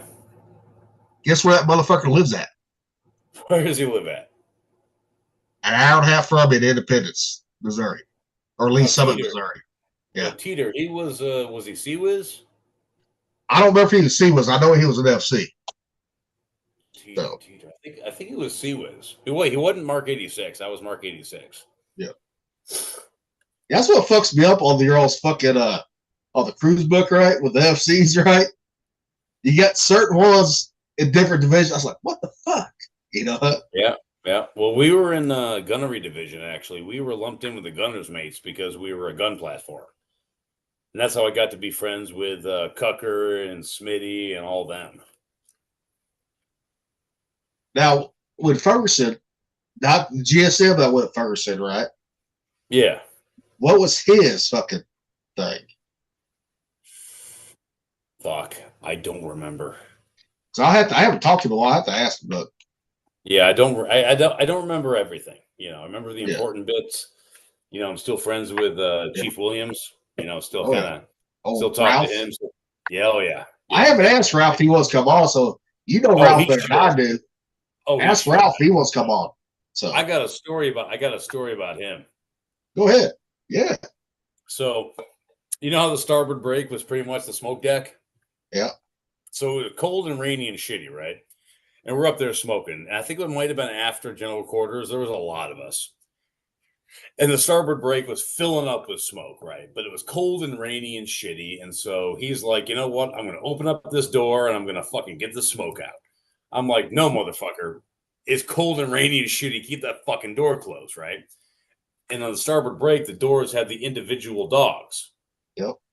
And so he says, no, fuck you. I'm closing it up. He pulled rank and started closing it, right? So I'm just kind of fucking with him. So he started dogging the doors down. And, of course, he had the levers on the inside, too. So I started undogging the doors as he was dogging them down, just trying to kind of fuck with him, right? And he's getting pissed off, right? And so he's getting angry. And I'm not doing anything that can actually get me in trouble, you know, because I'm an E4 and he's an E7. And so finally, he gets a dogging down a door. He goes to the next one, and I undog it, and his finger gets caught in the fucking latch, and it squishes his finger down. And he fucking comes around the corner, and he plants his fucking boot right here. He gives me a fucking WWE MMA style boot right to the fucking chest. And you know him, he's like 6'3", 240. Yeah. I go fucking flying. And then unlocks the door, opens it up. You know, I don't make a thing out of it, obviously, because I'm not exactly hurt. I'm just kind of like, what the fuck? And then he comes back around. I was like, yeah, dude, Yeah. I'm sorry I kicked you, but you're kind of being a cunt right now. It was pretty fucking funny. Yeah, ask him if he wants to come on. I'm like, Chief, it's all good, no worries, That motherfucker can kick. He can kick though. Oh yeah, I would just ask him one time, come on. If he comes on, he comes on. If he don't know, like Joel, Commander Joel or Captain Joel, he came on, and he wants to come on again. He's just gonna let me know when he's free. Yeah. This stuff. But yeah, I mean, we'd like to have some more officers come on too, or chiefs too. See what they do. Like I've asked Smitty, right? He's like, no, I'll do it. He's like, no, I can't do it. Blah blah blah. So that's fine. God damn it! Smitty's a busy guy, but him and I have been friends since the fight, and I really wish he'd come on. Yeah, I mean, he's a Rolling Stone, though. No, hell yes, he is. He's a fucking Rolling Stone. He's flighty. That's what he is. And even though him and I didn't get along back in the day, I would really love to have Chief DeRozier on. Oh, he's been on here, but has he really? Yeah.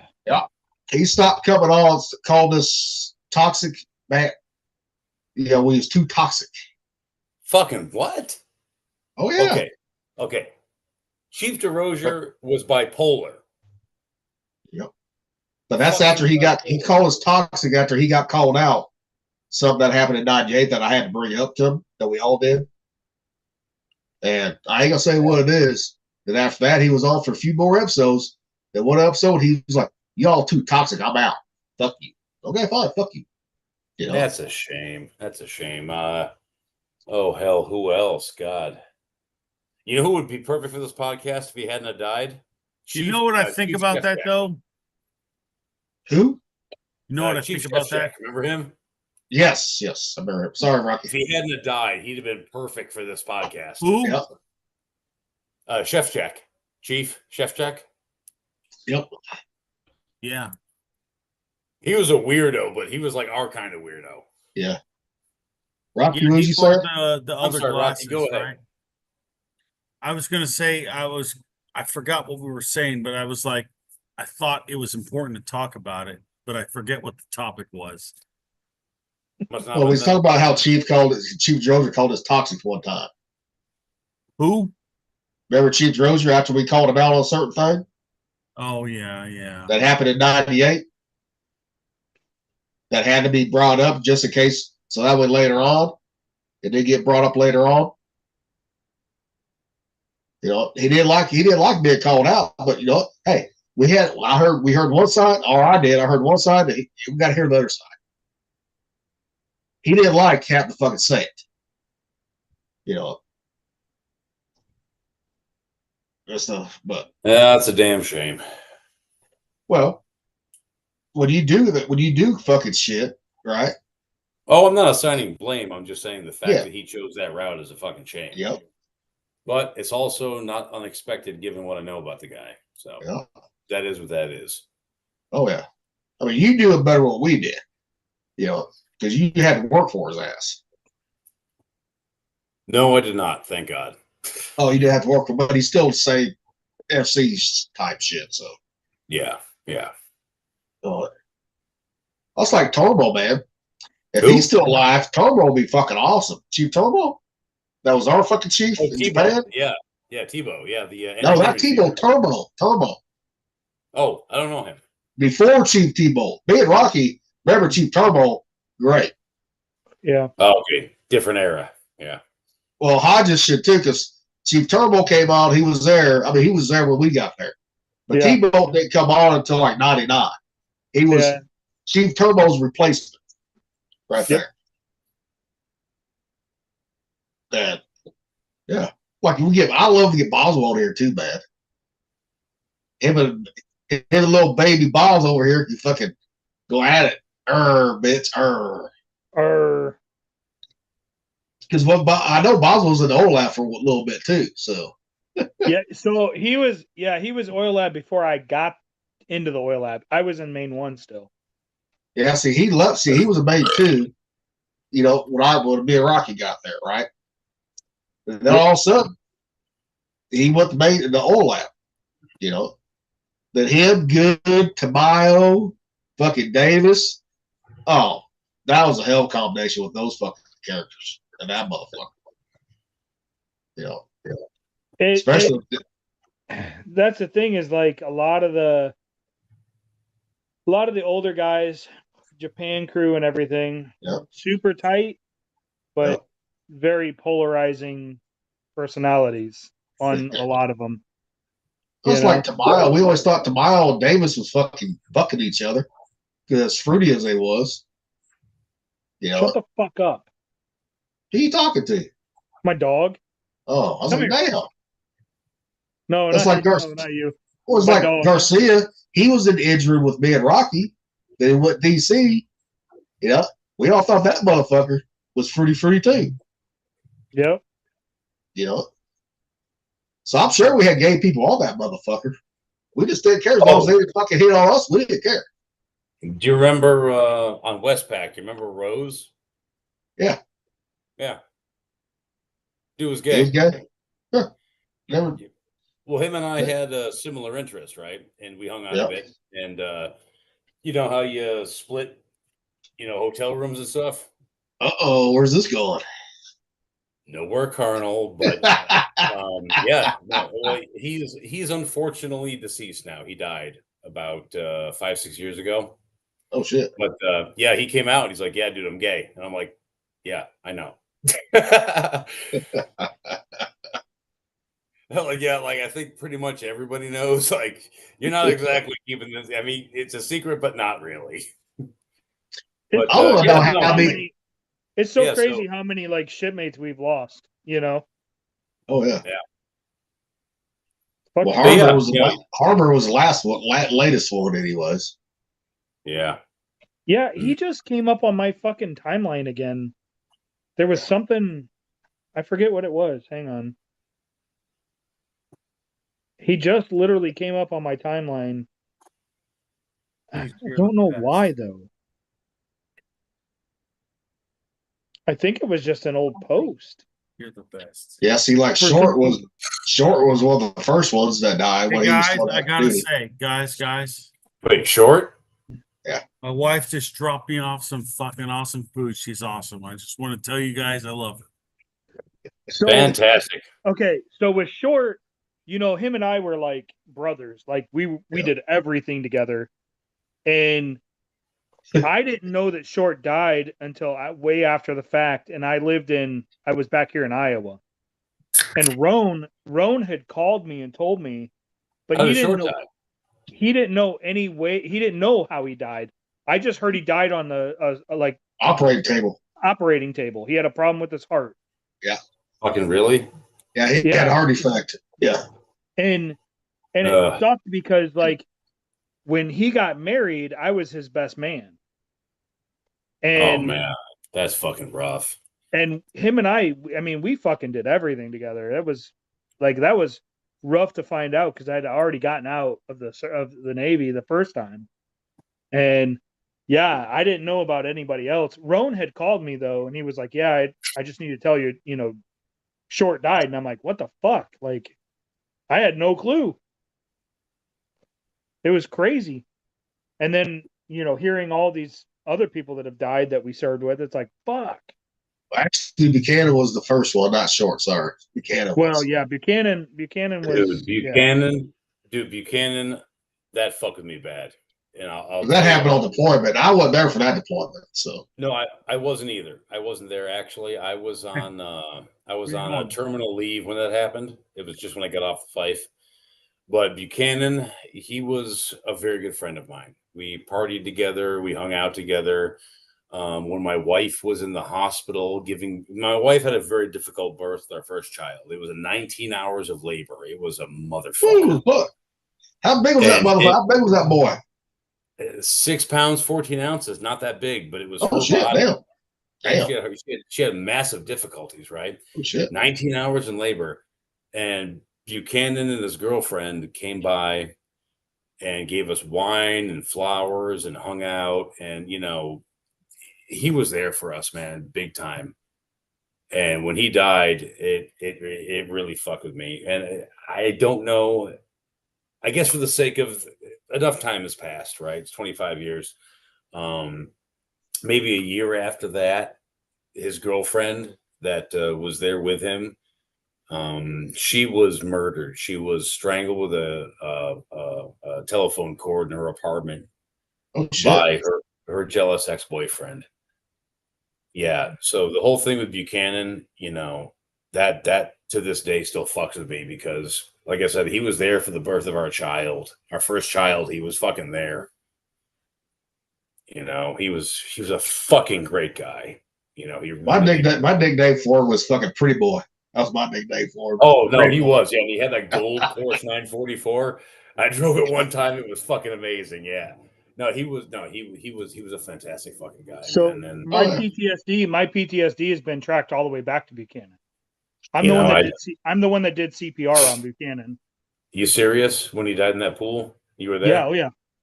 Yeah, thanks, I was taken. I was actually forced. I was actually forced to go back to the ship with the skipper and the HM because they didn't want me by myself. I was the one that actually did CPR on him. So that's where my PTSD started. And then from there, so we didn't leave port for 2 days, and I had to wait for NCIS to get on board to question me about it. And yeah, I did. Yeah, I did. I could have carried him to the fucking hospital instead of waiting for the ambulance because it was so close. And that's what bothered me the most because Buchanan and I were pretty close. He was from Rockford and I was from Davenport, and that's 2 hours away from here. And when I started CPR on him, I didn't know who he was at first. Somebody just said that somebody had drowned in the pool, and I was checking into the hotel, and I ran. I just took off and I went across the bridge, and they were pulling him out of the pool, and I knelt down over him and didn't realize who it was, but realized they weren't breathing. And then I started CPR, and then about halfway through it, when the ambulance finally showed up, that's when they took him away, and I realized who it was, and I started throwing tables and chairs. And yeah, it was really hard on me. And then I was forced to go back to the ship until we left port. And it was rough. And then the story that came out afterwards with the investigation that 2 of the guys that worked for me were drinking and eating dinner, and he had come up to him at a table and said, "I'm going to try to swim around the island in the pool." And they said, "Well, instead of talking about it, just do it." And he tried, and that's what happened. So that really got to me. But yeah. Yep, that's where my PTSD started. That was way before Iraq and everything. And then I had to help clean out his rack. So that was probably one of the. And that's the story you probably missing. Wasn't it? From him. What? That's probably something you've been missing that you've never heard before. About what happened to Buchanan. No, I didn't know. Yep. That's I carried that. Didn't mean to get anybody emotional today. Sorry, guys. No, it happens, man. No, it happens. So sorry, guys. I still get emotional over it. You know, it's like no, Nick, don't apologize. But I'm saying whatever it is you're going through, it's normal, dude. Yeah. I'm saying you just never heard that before, did you? And that's why I said you've never heard that before. No, I didn't know that fucking Thumper was the guy that was there on the spot, man. I just again, I heard about it fucking secondhand after it happened because I was on terminal leave when it happened. Well, see, I didn't hear about it until Lil Tate got to fucking Virginia, and that was in 2002 or 3 when that happened. You know, So I didn't know anything about from that time till Little Tate told me at all. I mean, I wasn't close with Buchanan, but I always liked the guy. I know you two was close. You know, you Buchanan was, you know, over the years and stuff. Yeah. I'm sorry, guys. I didn't mean to get all. No. As soon as I said that, I was like, "Oh shit, Nick's!" I said, "This will hit Nick right here." I love that guy. I really love that guy. That would happen to any of us too. I know. I've done enough retarded shit that should have made me dead. Believe me. Well, and a lot of us have too, though. So, you know. Well, and the thing is everything that you've heard and Gilly's heard and everybody's heard is all secondhand. I was actually there. I was the one that actually was. And I've talked to you about that too. You know, because when Lil Tate told me, what you told me was spot on. It was right there. You know. Yeah, I was pulled back to the ship. They actually sent a vehicle. Yeah. So I was told I was forced to stay at the front of the hotel.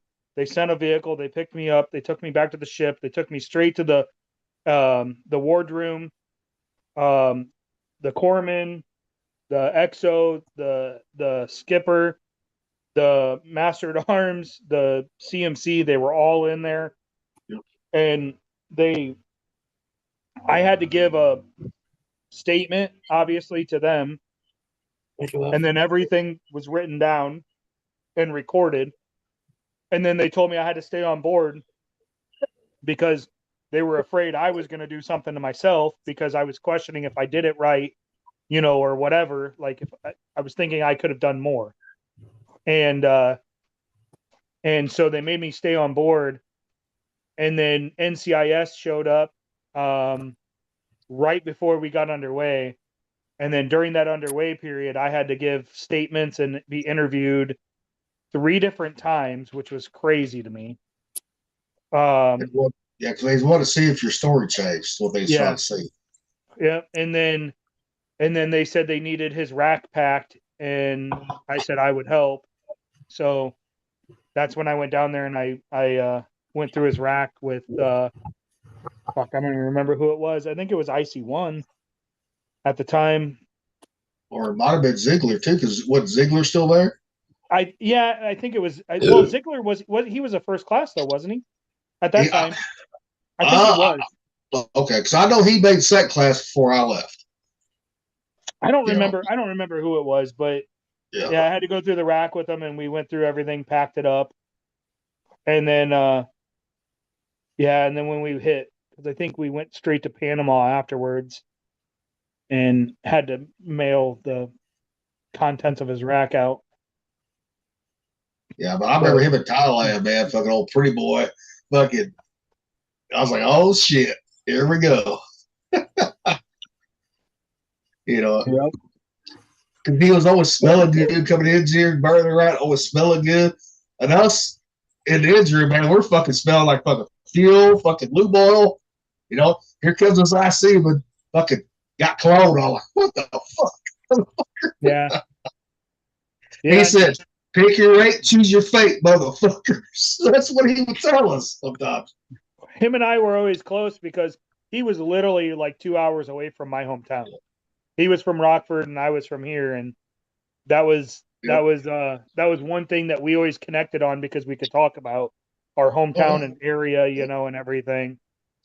And like we weren't so close that we would go out and party together and stuff like that, but if we were in a port and we ran into each other or on the ship, we would sit there and talk and bullshit and everything and share stories and everything. And y'all remember Levasseur? Yeah. Huh? Oh yeah. Levasseur. Yeah. Him and I were both from Syracuse. Nice. Same kind of deal. Yeah. Yep. You know, but you know what's funny, right? Like all the ones from Missouri, I didn't hang out with. Like Hughes, FC Hughes, he was from Missouri. Fucking baby Huey. Even GSM1 Smith, before he was from Missouri too. I really didn't hang out with him at all. Then he had Teeter, he was from Missouri too. You know, I've hung out with Rocky, fucking Little Tate, fucking every now and then Thumper, you know. That's all where we was at. You know. Yeah. Even, you know. Gardner, Kelly, fucking old fucking retarded Wood. Oh my God. Wood. Sling Blade. Oh, he didn't like when I called him Sling Blade. He didn't like that shit. You know, whatever happened to him, guys? Whatever happened to him? No one knows. Nobody knows.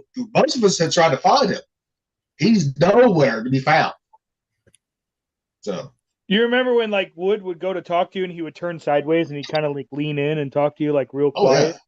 Dude, that's what they did in prison. He had that high pitched voice too. In prison. Yeah. Too bad you couldn't get the time off to come with us to North Carolina in June for around 4th of July. You know, too bad you couldn't come with us. Hell yeah. Oh, that'd be a great time because we're going to do a live podcast on when we're out there. You know, but next year we'll have to plan a trip to where everybody can make it too. So I think we're at throw this out there. It should be in the Midwest somewhere. Maybe, you know, Davenport, Iowa. Well, we got to have an Airbnb close to you too. So. I have fucking 3 fucking spare bedrooms, and next year they're going to be all furnished. I'm in.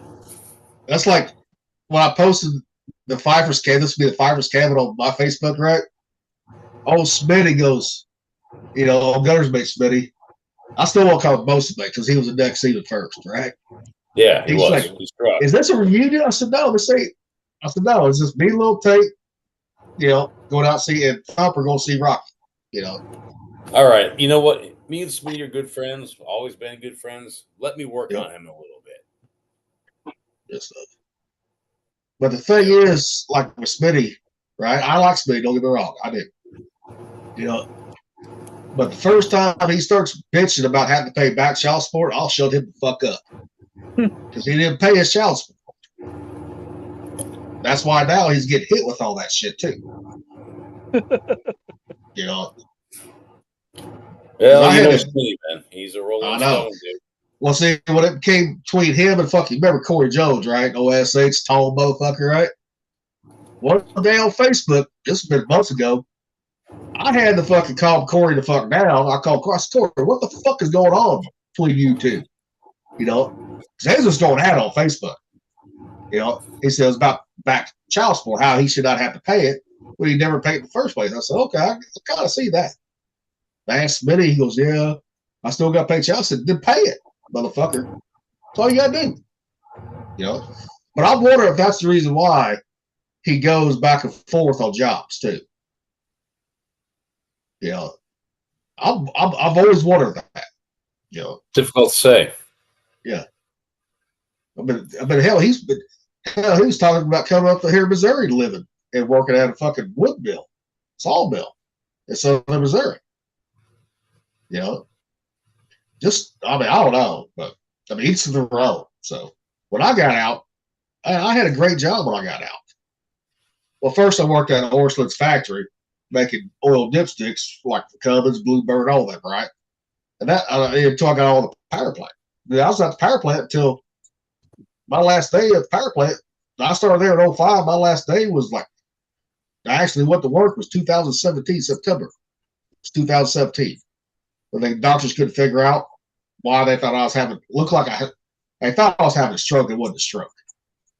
They didn't know I had pinched nerves in my fucking neck, bad disc, fucking, they know I had vertigo, fucking, all that shit. That tick bite just made everything come out, you know, just rear its ugly head, that's all it did. You know, I like Smitty, don't get me wrong. I like for him to come on here. You know. That's no, but he just strange sometimes, man. Who? Smitty. Oh, Gunner's mate Smitty. You know.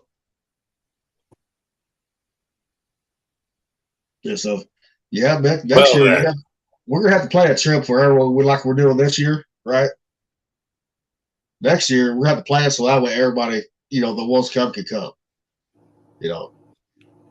That's like even Calvin. We'll call it Fife Con. Well, even Calvin, and after I posted that, he sent me a private message, The Fife Convention. Oh, Calvin did. He's like, we could do this, do that. I said, dude, to get everybody involved. I said, that's gonna take planning to do. I said, what you're talking about, it's months of fucking planning to get everybody on board. Dude. Will there be a smoker? Yes. Oh, fuck yeah. There's always, I can guarantee you, if Gilly or I are there, there's going to be a smoker. One way or another. Shit, I'll buy a fucking smoker to take with us that I can have my beat on to North Carolina. I'll just build one. I don't give a shit. And, hey, Rocky. Dude, you give me a plasma cutter, a welder, and some plate steel. I can make you one in about 3 hours. I'll go to Home Depot and I'll buy a fucking couple cinder blocks and I'll make one. Vic, this is the one I'm gonna get to take with us. I'll show you here. Oh, what you gonna get? Nice. Let's see here. There you go. Oh shit! Don't push my. God damn it! The fuck. Keep going, motherfucker. There we go. Go, girl. Yeah. Fucking Scotsman. Here's. As soon as it brings it up here.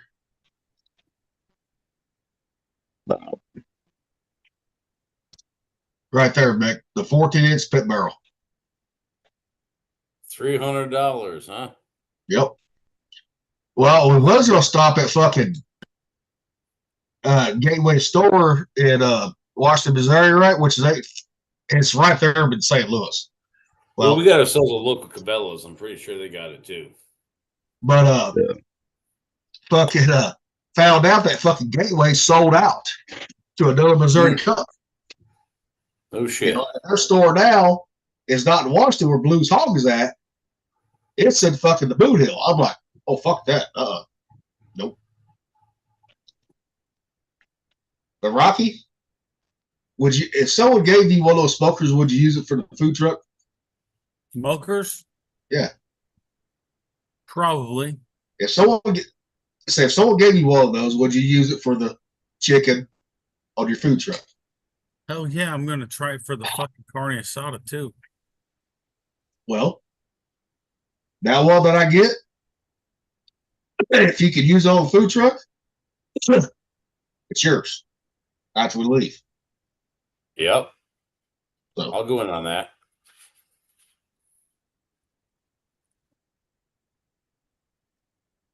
As long as you can use it, I'll let you have it. Because I got 4 smokers here at the house. I don't fucking need it. But I mean, I'm just buying that so that way I can still, if I want to, grill or smoke, I can. Because I got to worry about cross contamination on shit. I do. But yeah, Nick, anywhere we go next year, shit, it'll be fucking, I'll have a smoker, with us. Either me or fucking Thumper will. One of us will, And Lil Tate, he might have his smoker with him too. Fuck, who knows?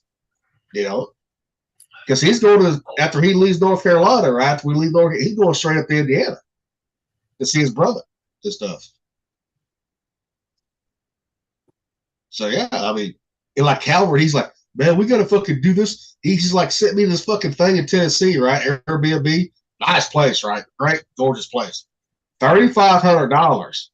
I looked at him, I said, that's nice. I said, but the thing is, you get that many fucking people, I said, they're going to have to put money down in a fucking separate account first. Before I said, because, nobody needs to get hit with that much money, and not have people show up, That's a lot of fucking money. Yeah, so yeah, I mean, too bad you couldn't get the time off, man. You could join us, fly out here, Yeah, that would be pretty cool. Oh, he's thinking about. He's looking at flights right now. He's thinking about it. You know? I think though next year we do one in Iowa because it's in the middle. You know, Gilly, I'll come down, pick you up, and bring you up. There's a lot of shit to do in the summertime too. Yep. Well, like you got the Field of Dreams, which, and next year the Field of Dreams game is supposed to be back in Iowa. That's supposed to be anyway. Yeah, but fuck yeah, but getting tickets to that is like, it's like a raffle half the time. Oh, it's a raffle. Oh, fuck. Yeah, oh, it's fuck. a pain in the dick. I mean, we can go out there. I mean, that's the one place. That's the one place in Iowa I've never been to. Is that place right there? We can go. I mean, it's like 30 minutes away from here. It's not that far. But there's a lot of shit to do in the summertime around here. Yep. We can even do some camping. I could probably talk one of my buddies into getting a fucking boat in the river and us going fucking down the river. Well, y'all can have the boat. I ain't getting in no fucking boat. Oh, yeah, you can't do the boat. We'll skip the boat. Well, I can if I'm about half drunk, but. No, we'll skip the boat. We'll do other. No, I mean, no. If people want to do the boat, I don't give a fuck on that one. I wouldn't care. We don't have to do the boat. We can go down and there's a lot of shit though, a lot of history. The first fucking bridge that went across the Mississippi River is here. Yep. You know, the bridge that created another bridge created where watercraft gets right away over any other vehicles, is because of the Abraham Lincoln when he was a lawyer. That's here too. There's a fucking shit ton of history here. So it's just like, we gotta we need to get Borello involved too, because he's right there in St. Louis too. I can get him to come up too. I can guarantee you, as long as I can give him enough heads up, he can request some vacation time. I bet you he'll come up. It's like too bad Borello and his wife can't join us, drive down with us. We'll go to North Carolina. Yeah, they got kids though and stuff. They have to to fucking schedule that shit. It's too soon, I'm sure. Yes, no, because hell, we're gonna have our boys with us. Yeah. Oh, and I'm bringing the fucking the metal fucking fishing thing, the magnet, with us. You ever done that magnet fishing? Magnet fishing? I haven't, but I mean, I'm down. Yeah. Well, we got one. I'll bring it out with us too. So. Yeah. Mick, are you trying to look at the dates now? Sorry, what? Are you looking at the dates now? You're thinking about it, ain't you? No. No, I'm just listening. Just kicking it, buddy. All right. Yeah, what did I miss? What did I miss? Oh, nothing. Okay. I think we should though, because I got a lot of shit that goes on here in the summertime, and it's really nice. We could do some camping. I got a huge fucking tent. I mean, Rocky could even bring up his food truck if he wanted to. Say, hey, give it a little North Carolina taste. Let's see what happens in June and July, and we'll go from there. Okay. I'll help pay for the gas. All right. Well, you afraid we're gonna fucking not do good together? Who knows? Hey, but we've been on for what, 3 hours and how long? It don't matter. 3 hours and 28 minutes. We probably need to end it, boys. 3.5 hours. Yeah, we can end it. Don't matter to me.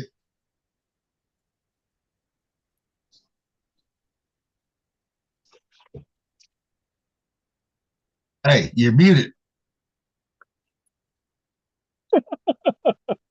He did it again. Dude, I don't know how that fucking happened. That was weird. It wasn't me muting you either. No, it was all my fault. It's all my fault. I take accountability. Oh, you're right. All right, here we go. Everyone ready? Well, yeah. Come on. Yep, ready. No sound. No sound. Oh, shit. Hold on. Let me make sure.